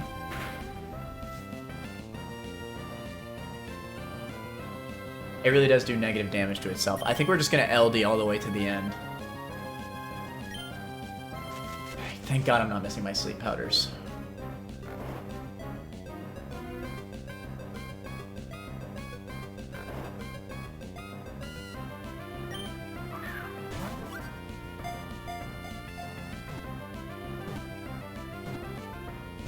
Come on!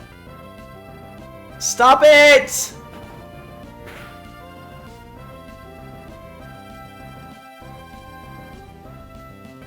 That's like 17.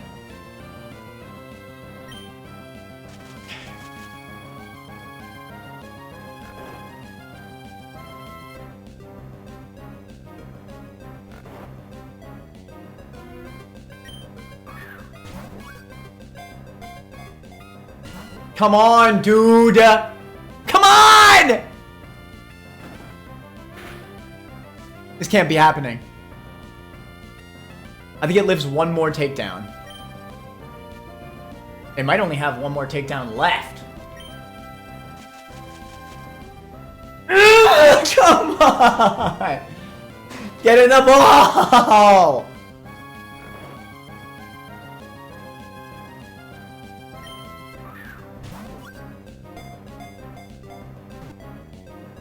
Alright, Beldum.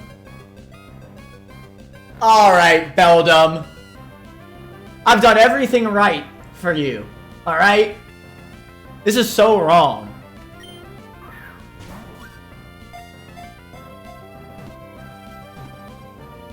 Come on! Stop!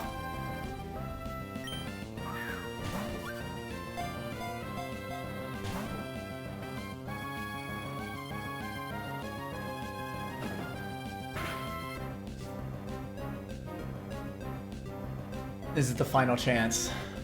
My final sleep powder. And we landed it. It's at 1 HP.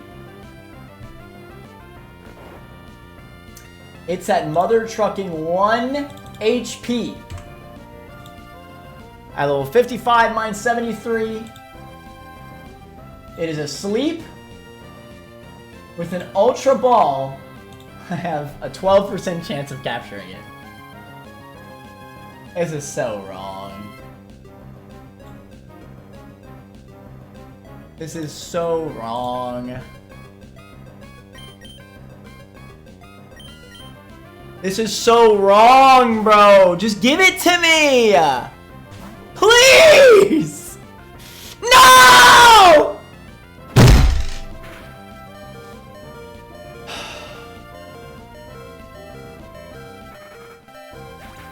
I hate catching Pokemon. I'll always hate catching Pokemon. I will always hate catching Pokemon. This is exactly why. Oh my god, I'm so livid.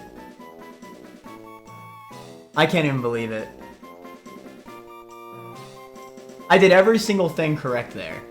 That had to have been its last takedown, by the way. I literally did the turns perfectly. That was either its last takedown or it had 2 left.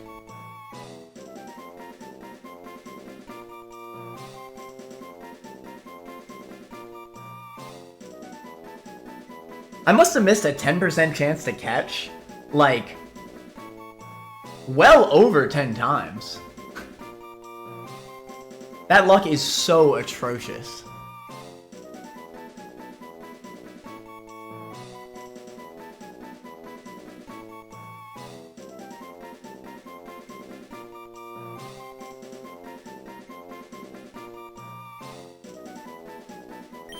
That is so ass.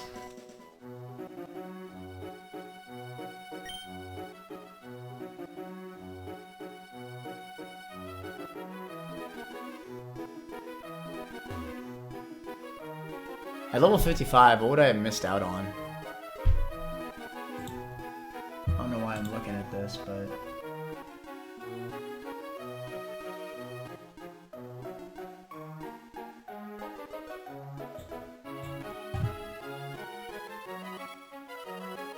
I'm just trying to make myself feel a little bit better. Alright, at level 55, I would have, to be fair, missed out on Bullet Punch. I would have gotten Zen Headbutt just barely.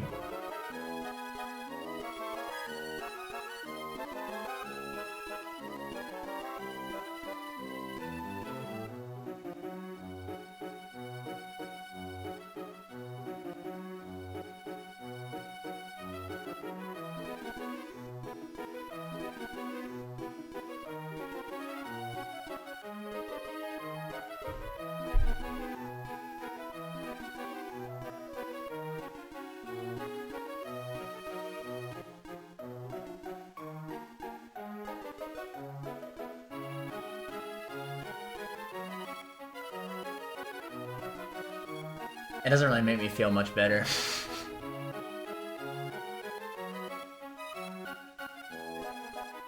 It would have been an ass moveset, I will say. I wouldn't have gotten Iron Head.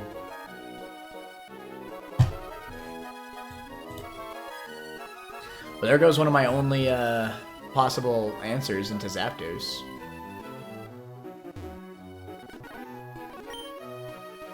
What would have been my second encounter?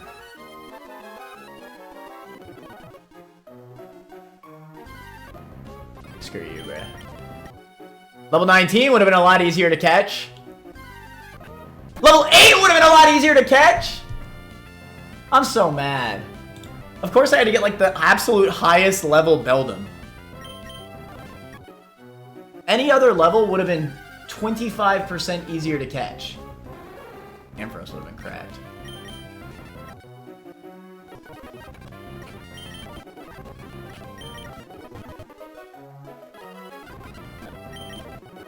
All of these levels would have been so much easier.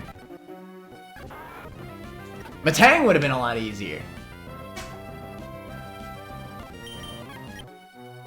This is why I always liked Legends. Arceus' system of catching. I despise Pokemon's catching mechanics. They're just stupid. Like, I did every single thing correct, and you can't do anything.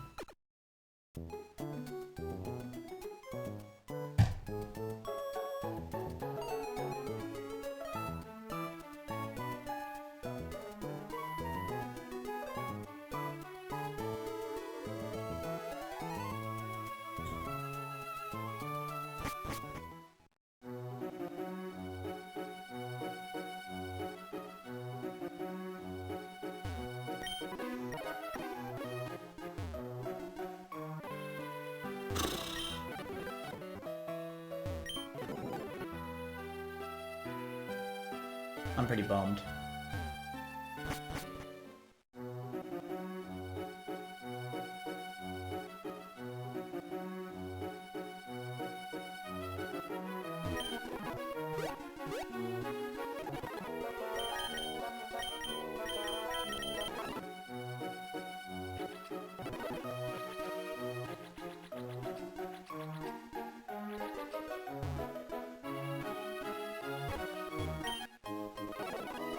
Gotta scale.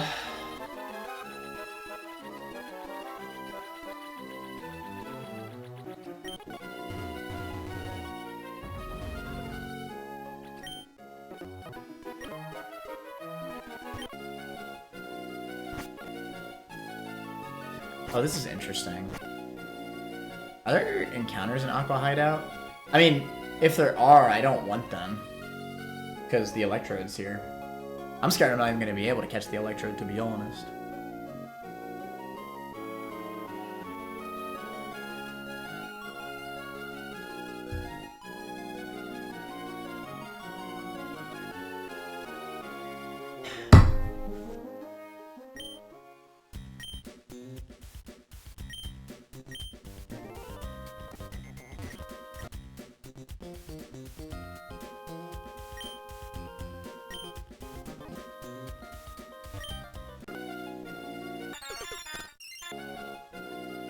I'm so angry, bro. I'm so angry. Like, what the hell?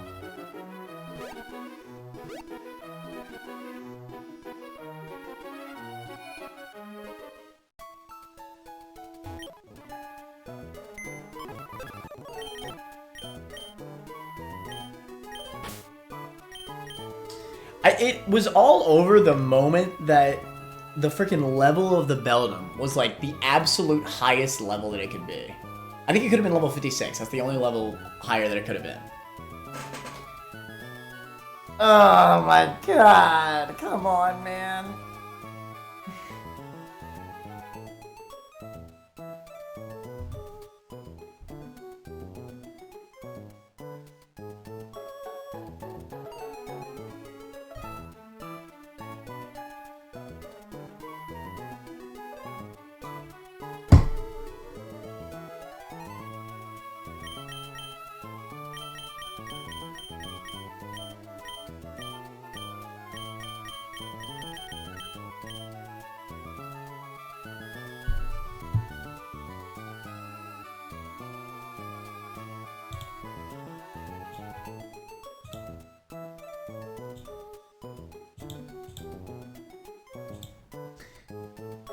Well, back to this. I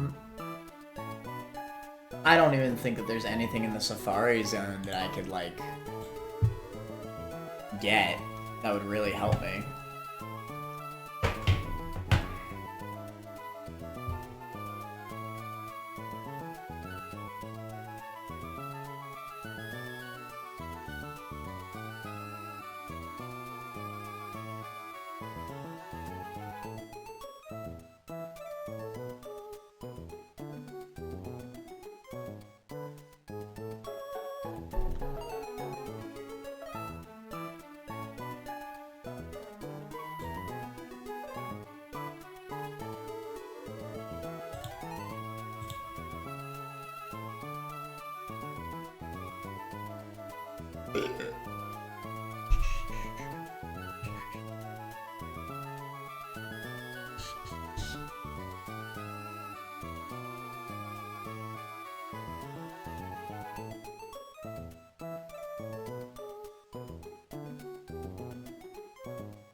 We have guaranteed Glalie in Rock Smash Safari Zone North. Is Glalie any good? I'm sure that we have Mega Glalie access, right?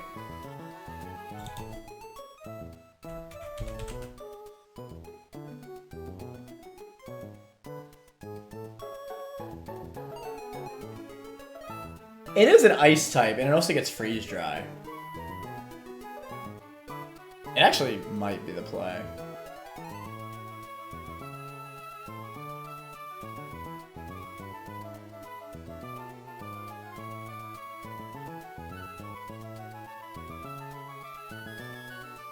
It's freeze dry at 25. It might be a little too late for that. It definitely is level 56.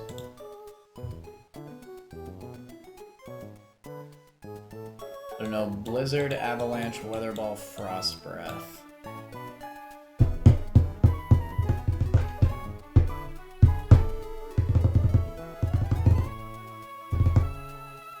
Probably not. Maybe Donphan?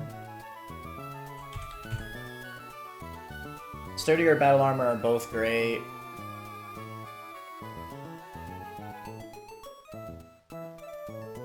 It'd have Body Slam, Rock Slide, High Horsepower, and Knockoff. It would barely miss out on Rapid Spin, which sucks ass. It wouldn't really help me too much with Zapdos.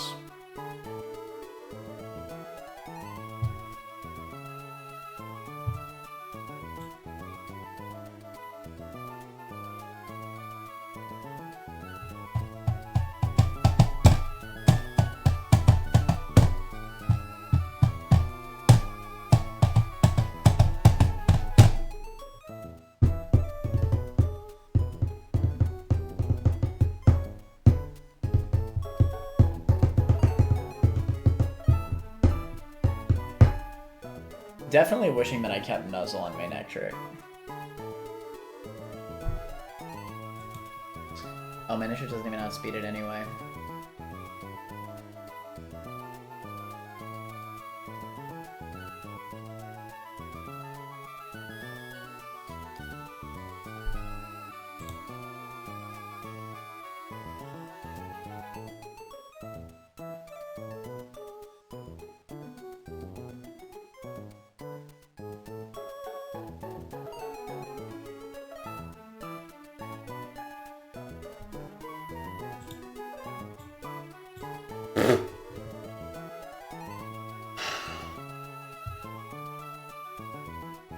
I'm molding.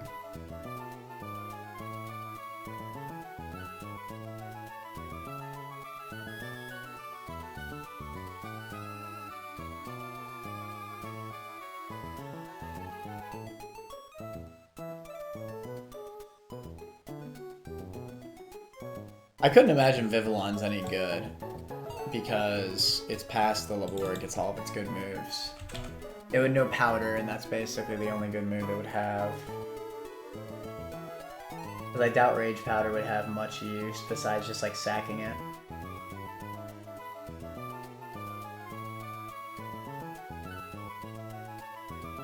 You basically need Protect from Spupa.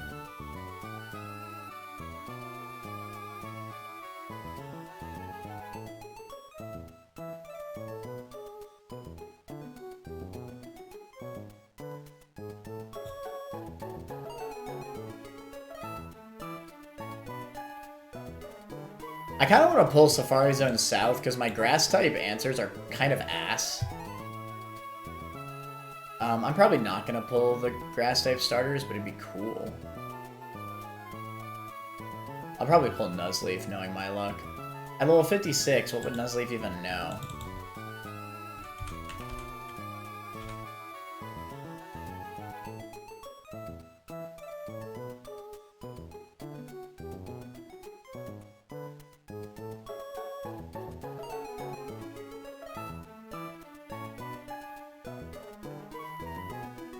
It wouldn't even know Fake Out. This thing would be ass.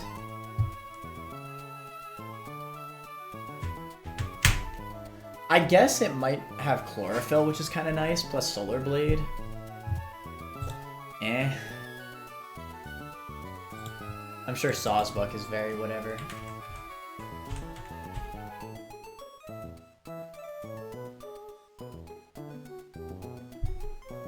I need to focus on the now. If I was gonna pull this now, the only realistic answer would be Safari Zone North. pray for, like... I don't even know. Honestly, don't even know. That's the worst part. I guess Donphan's sturdy.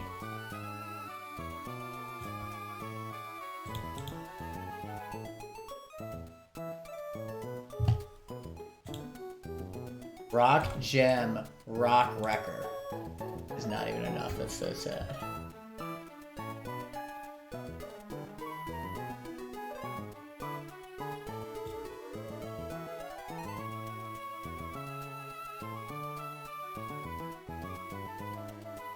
Probably want to pull the Safari Grass with the other grass starters. I guess you could miss and get the mushrooms. That makes sense, yeah.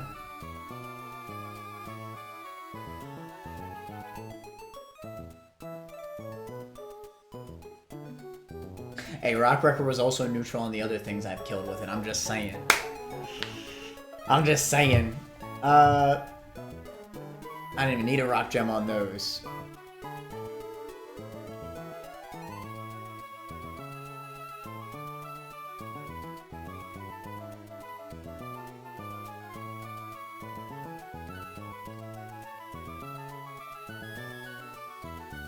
I mean, the grass starters are nice,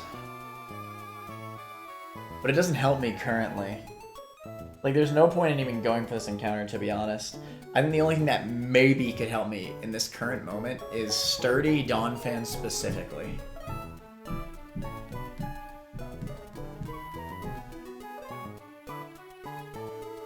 It's looking real grim, chat. I'm not gonna lie.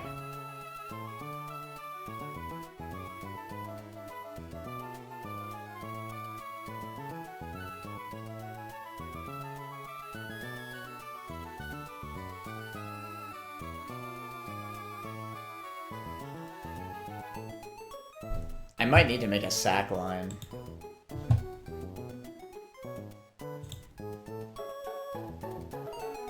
Because truthfully, I just got nothing. I could risk crit on Primarina if I got it in for free. And just Moonblast this. Other things I've been looking at, Ribombee outspeeds and can kill with Moonblast Life Orb after a Fake Out plus U-Turn from Lop. 78 plus...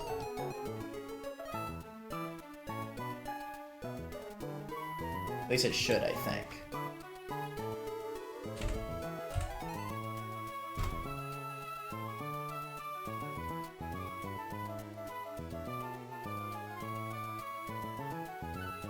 That'll bring me to 23. Yeah. So Fake Out into U-Turn into Moonblast would kill Zapdos, but that takes 2 slots.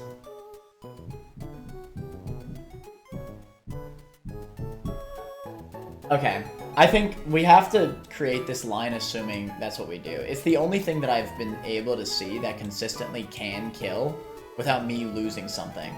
But it does risk a crit on Brave Bird. Basically, I swap base Lopunny in on the Brave Bird. It would actually be a free kill at this point, by the way, because... Hell, I might not even need the Life Orb on Ribombee, because,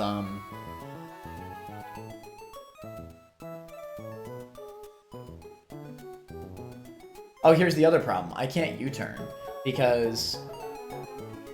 He could just kill me with Brave Bird. You can kill Ribombee with Brave Bird. God, I hate this so much. I hate this so much. That's like 20% recoil damage. I will deal...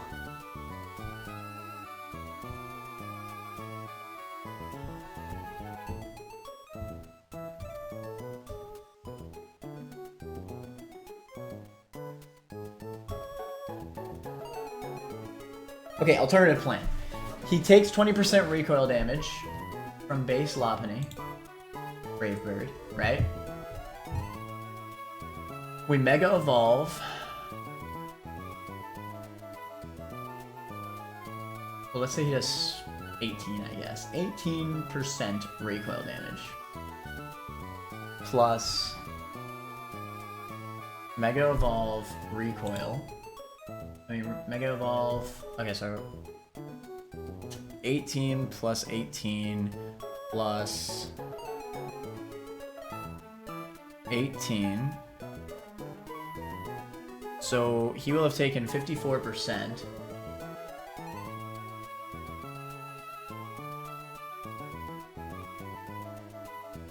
If I get good rolls, I could theoretically kill him with return. I've been calculating low rolls. So it's actually pretty likely that this will kill in the end. It might honestly even be guaranteed, to be honest. So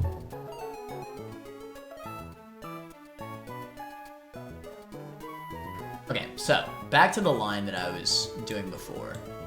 That way you can hear what I was prepping Shiro. So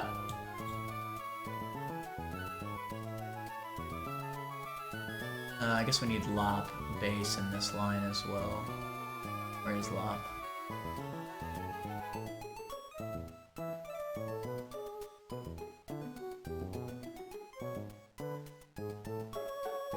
I guess by killing with Lop, theoretically, I might not need to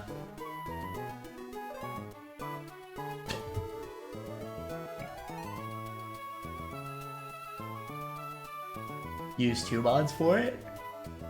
Maybe. Okay, so Turtonator is the best lead that I can see. Turtonator on Garchomp. Garchomp can never kill Turtonator because Turtonator is a goat. I can never be crit. I have a Dragon Fang. I always one-shot with Draco Meteor guaranteed. He is very likely to Stealth Rock because he does not see a kill. So he'll Stealth Rock, we're assuming.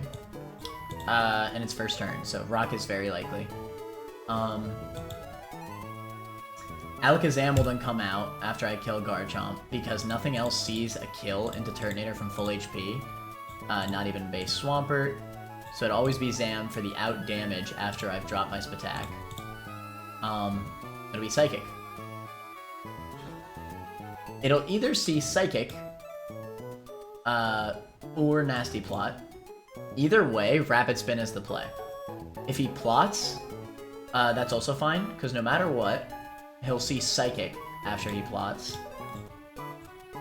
For a kill on Turtonator. So we hard swap to base Absol. And Sucker Punch. After the Rapid Spin breaks his Sash, Sucker Punch will always kill, and we'll have gotten rid of the rocks with the Rapid Spin. Right? Out comes Weavile for a fast triple Axle kill. Right? Can I get a confirmation on how much accuracy triple Axle has in this game? I would assume it's 90, but I don't know.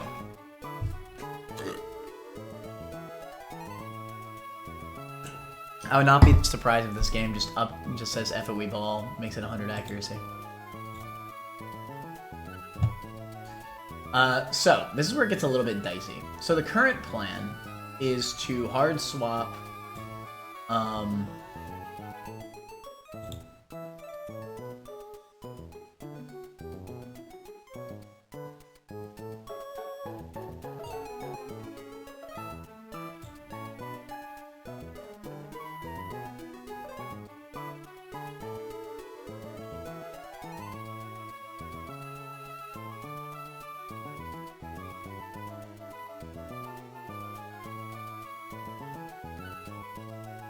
the current plan is to hard swap Golisopod on the triple Axle. At full HP, we're not going to pre-damage for this one. We're going to First Impression. First Impression has higher priority than Ice Shard, so we don't have to worry about that. It'll just freaking one-shot it, nice and easy. But then the problem stands. Okay, most realistic scenario, triple Axle deals around 32 to 35.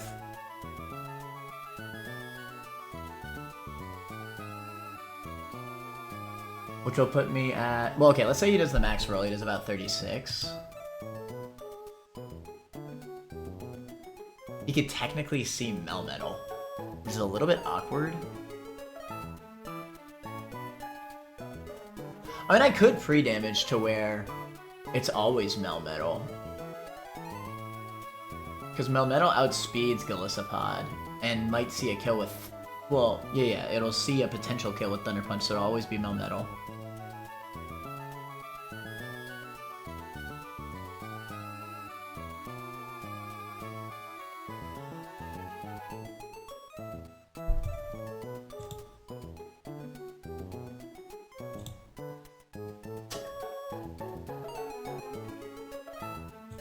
Let's say we went for this strat. Like, we pre-damaged to a point where... What's-his-face would always see that.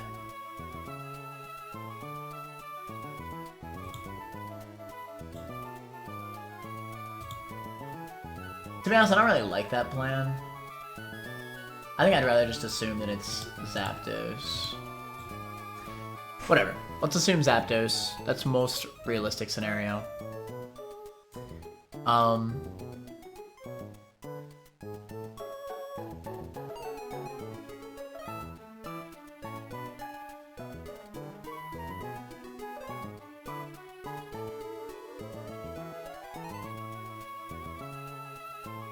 So it'll always see Brave Bird, nothing but Brave Bird. We hard swap Lopunny. We don't get crit. If we get crit, it's GG the entire run.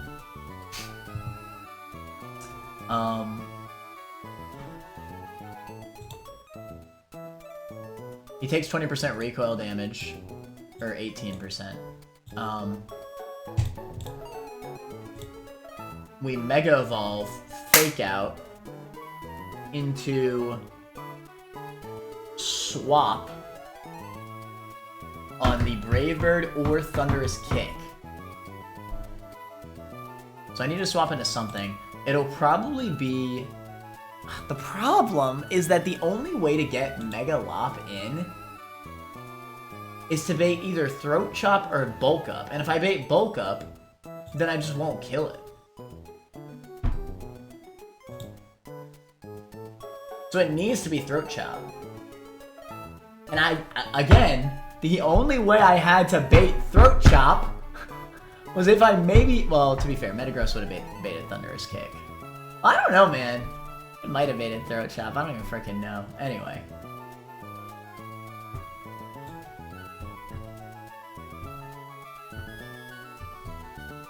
I don't think this works.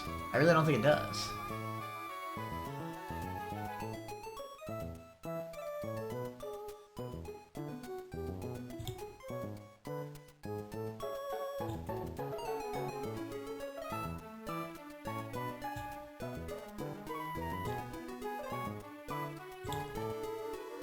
Nothing else eats.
Man, I got nothing.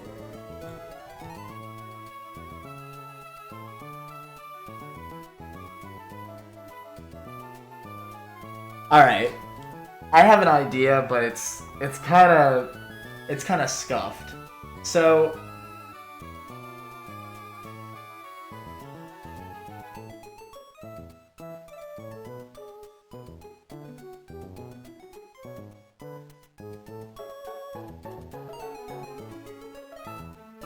Technically, I just have to send in something that's faster at that point.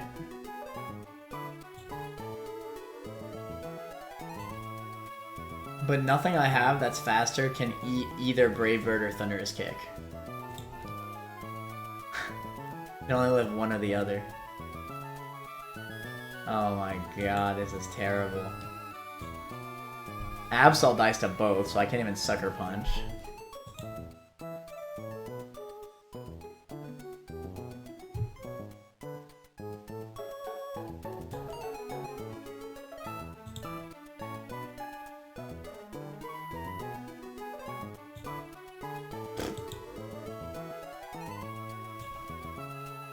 What the freak do I do? I do not know what the hell to do. Something else I debated was leading Absol instead of Turtonator. And then Mega Evolving. Theoretically, I should gain Magic Bounce on the Stealth Rock, and that would give my opponent Stealth Rocks. But honestly, that really doesn't benefit me that much in this situation. Like, yeah, I would rig Zam Sash, but I already do that with the Rapid Spin. And the main problem with the Absol lead is that if Garchomp does go for Earthquake instead of Stealth Rock, and he crits, I just lose. I simply lose.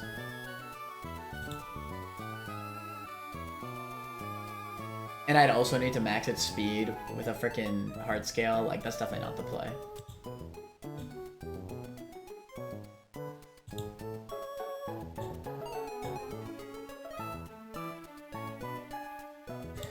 What if I had Ike Punch? It wouldn't even do as much as Return. What if I had Double Edge?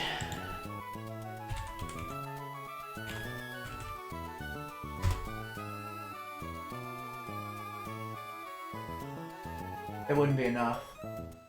Wait, would it be enough? 20 plus 20.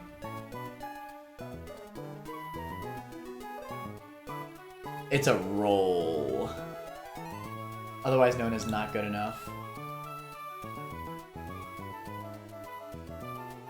Wait, doesn't Lopunny get Triple Axle by Heart Scale?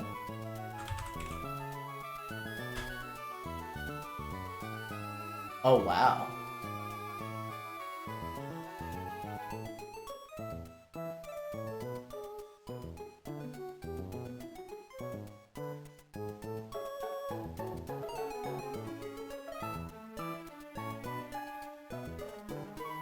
What does this do for me?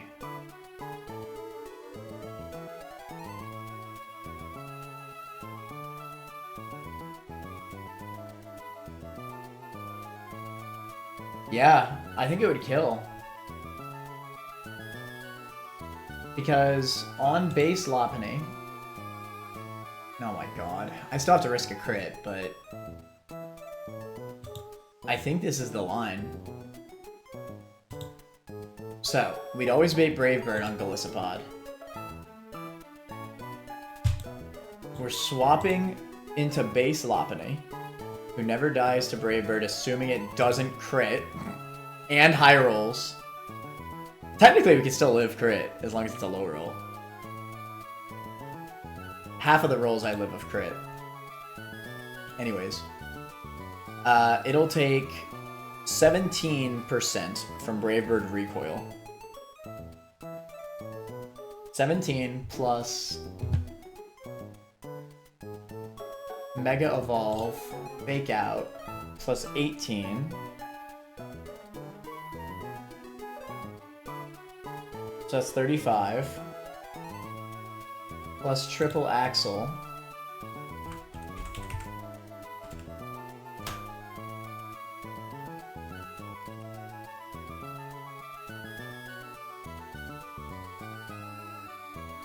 Oh, you've got to be kidding me. It's still a roll.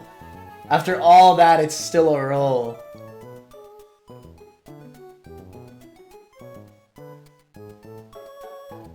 I mean, it's very likely. Technically, if I get all low rolls... Wait. No, I think I'm miscounting.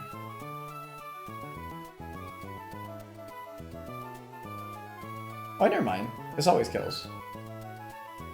Wait, it is hella consistent. Yeah, I'm just tripping. So, final question. Is triple axle 100 accuracy? If triple axle is anything but 100 accuracy, I will prefer not to do this strategy. If I just need to risk one crit, I think I'm willing to go for it. It's 90 accuracy. Ah, that's so bad. That's so bad.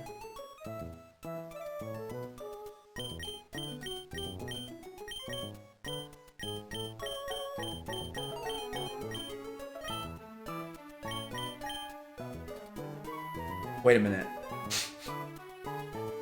Pause. Wait. Better play. Better play. Copycat.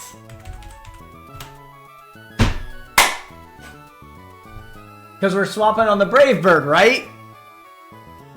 Mimics the last move used by the foe. Brave Bird.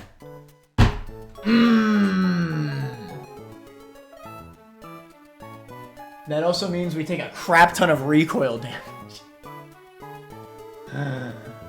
No. I think Lopunny would die, actually. From recoil there. Because how much did the Brave Bird do to Lop? 73 plus...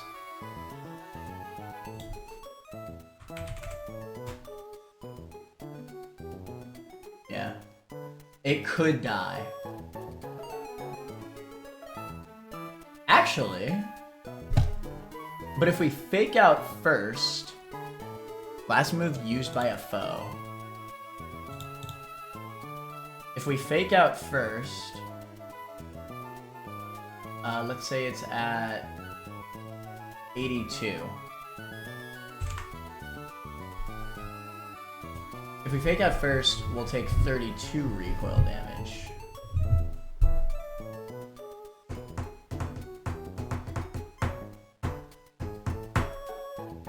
Wait, no! It'll be even lower. Because it will have taken 18 plus 18. 82 minus 18. 64. But 64%. I'll only take 25 recoil.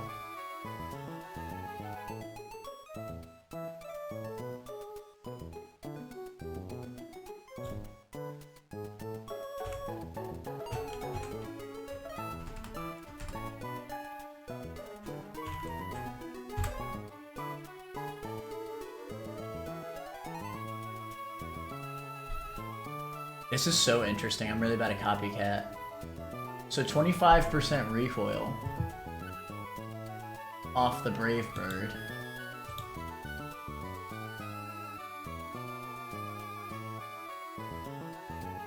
%. Well, for sure not to hit 3 times. Yeah, I think it's 90 accuracy for each separate hit, right? So...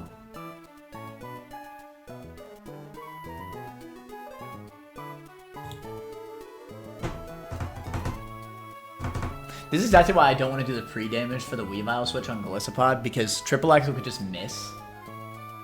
It's not worth doing any bullcrap.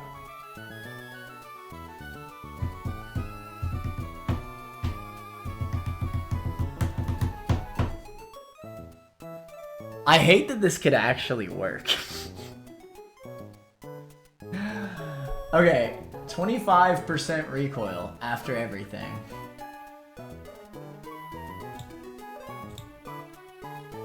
Yeah, we would live. It's guaranteed live.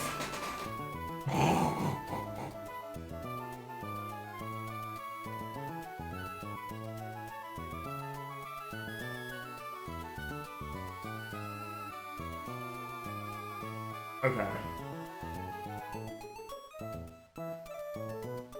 I would prefer not to do this. Because it still does just risk a crit.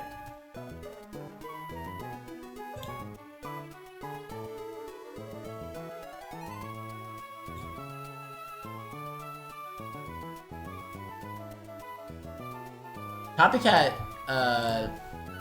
Copycat.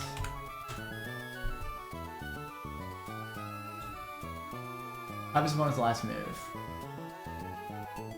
So it's literally just the move, like it doesn't do increased damage.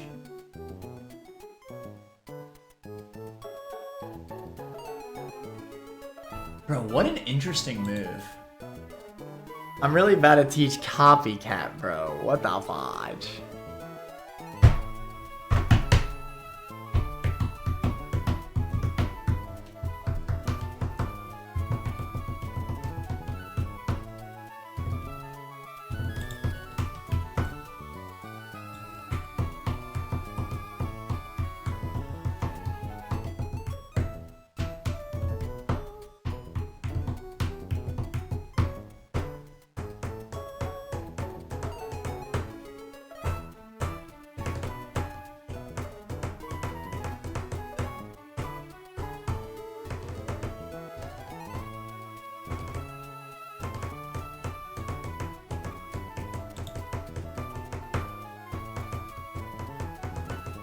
I have another idea. Okay. Hear me out. So Mega B can kill with Poison Jab as long as we get it to 55%. So here's another idea. Sturdy. Doesn't necessarily work. We want him to deal a lot of damage to himself with Brave Bird Recoil. So, one way we could do this is we could Heart Scale Endure onto Mega Beedrill.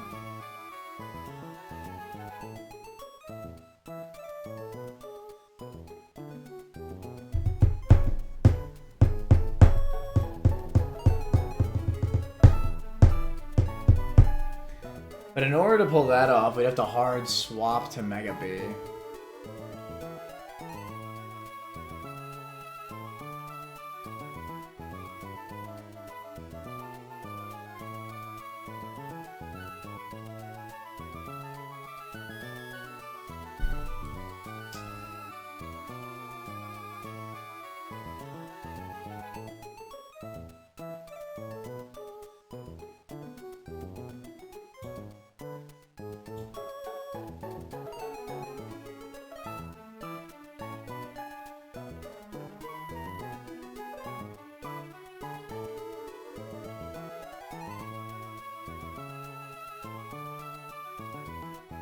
Okay, here's the other issue. Okay, let's say we did the Copycat strat for just 1 second.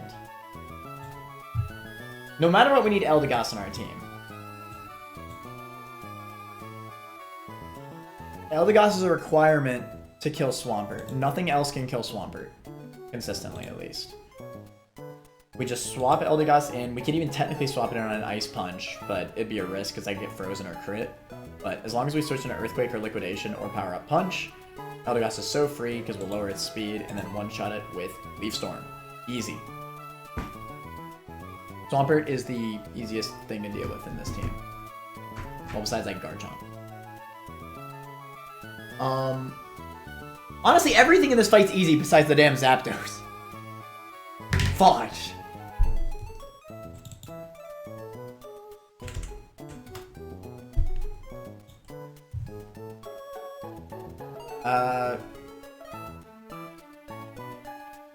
So, after killing Zapdos with Mega Lopunny Copycat, with what is effectively going to bring me to like 10% HP, both do not outspeed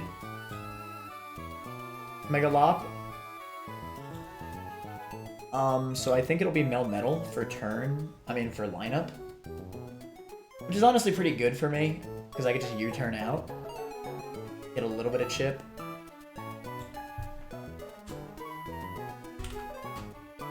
Hey, you never know, 5% might matter.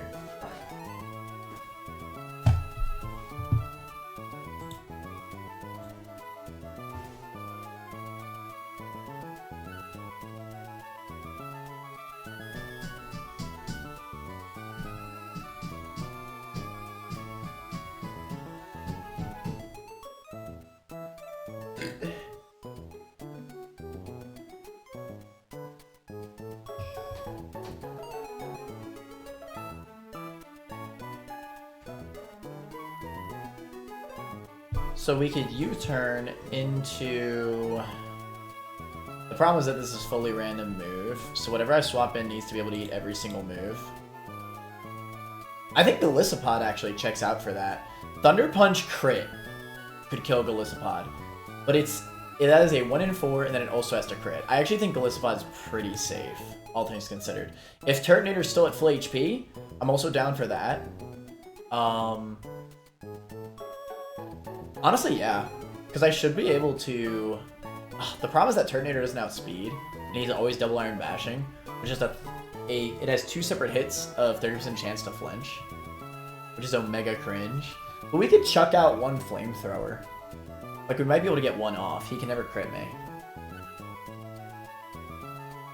Yeah, Turtonator is actually even safer. We get 1 flamethrower off, that'd be really good. But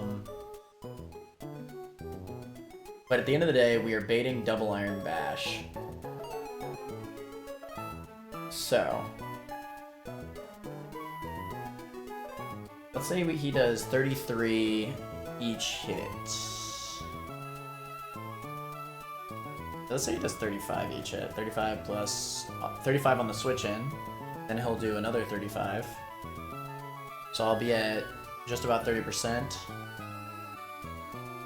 In that logic, it is almost always going to be double iron bash, because I calced only high rolls. But just still be double iron bash. I should be pretty safe to just always go for a flamethrower because he can never crit. So that'll get damage. And then we probably just bring in Fernape to swap on the double iron bash. And then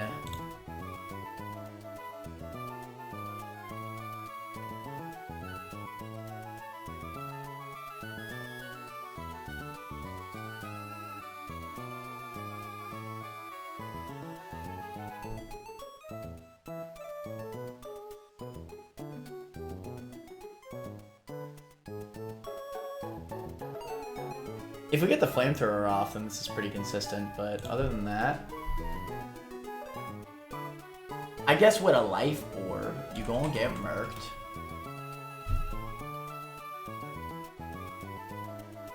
As long as I get the flamethrower off, this is pretty free. To be fair. But there's a good chance I don't get the flamethrower off. Like, I can't just assume that I'll get it off.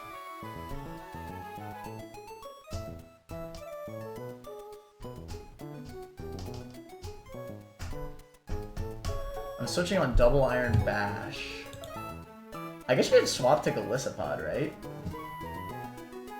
Yeah, that'll probably... I think that'll always even bring me into... emergency exit. So then I get a free switch into Infernape. And at that point, I could honestly just click Sky Uppercut into Overheat. And that's Omega consistent.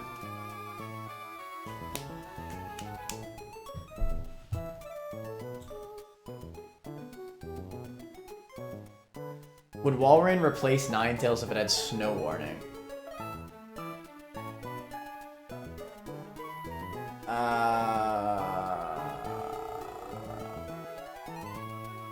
Probably not. Ninetales is fast. That's like one of the reasons why it's so good. I think Ninetales is just better than Walrein in that scenario.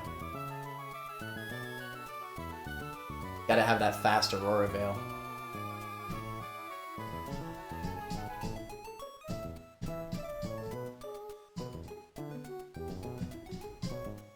Plus the fairy typing is really nice. It's easier to switch in when you have an immunity. I guess you could argue Walrein kind of has an immunity to ice, just because of Quad Resist, but still. Or Golisopod B if it had Swift Swim / Shell Armor. In competitive, it'd probably be better. In this game, it would be worse. Well, Swift Swim might have some use cases in this game, but... Well, Shell Armor would also be good in this game. But Emergency Exit is specifically what makes Golisopod busted in this game, in comp, obviously. Golisopod would be fine. I think even with Swift Swim, Golisopod's too slow. It's like Sunflora level of slow, right? Yeah, no way. Even with Swift Swim.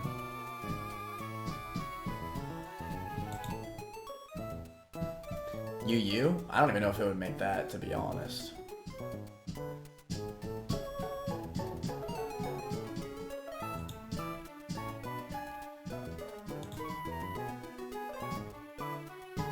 Like, there's a reason why people say speed is the most important stat. I guess, to be fair, it does still have stab first impression.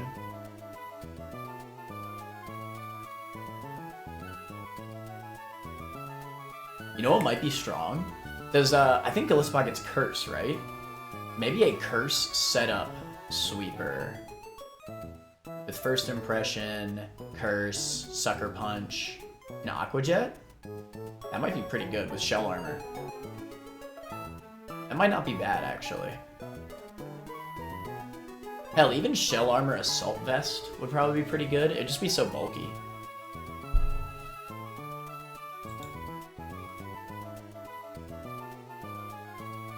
Maybe it could hit UU.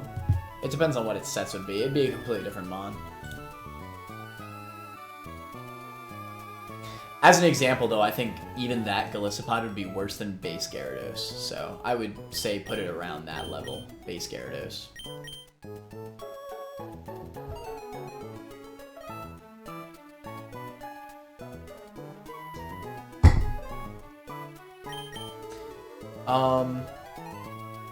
I think I kind of have a line. It's a little bit scuffed.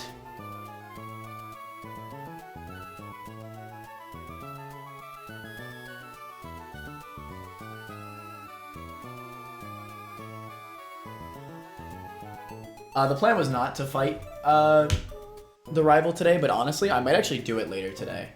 I'm gonna go for right now. And I'm gonna come back probably in like an hour. I'm gonna eat. Because I am actually excited to try this line out. But I don't know. I might do it today, I might not. I kind of wanted to see if I could find a better strat and Copycat. But this might be my only way through Deathless. It just kind of sucks to waste a scale on Copycat. It's kind of interesting of a move, but I think it's so niche. To be fair, high jump kick's also niche. But still. Anyways, thank you so much for watching. I will see y'all probably later today, for the rival battle. Later, Manners.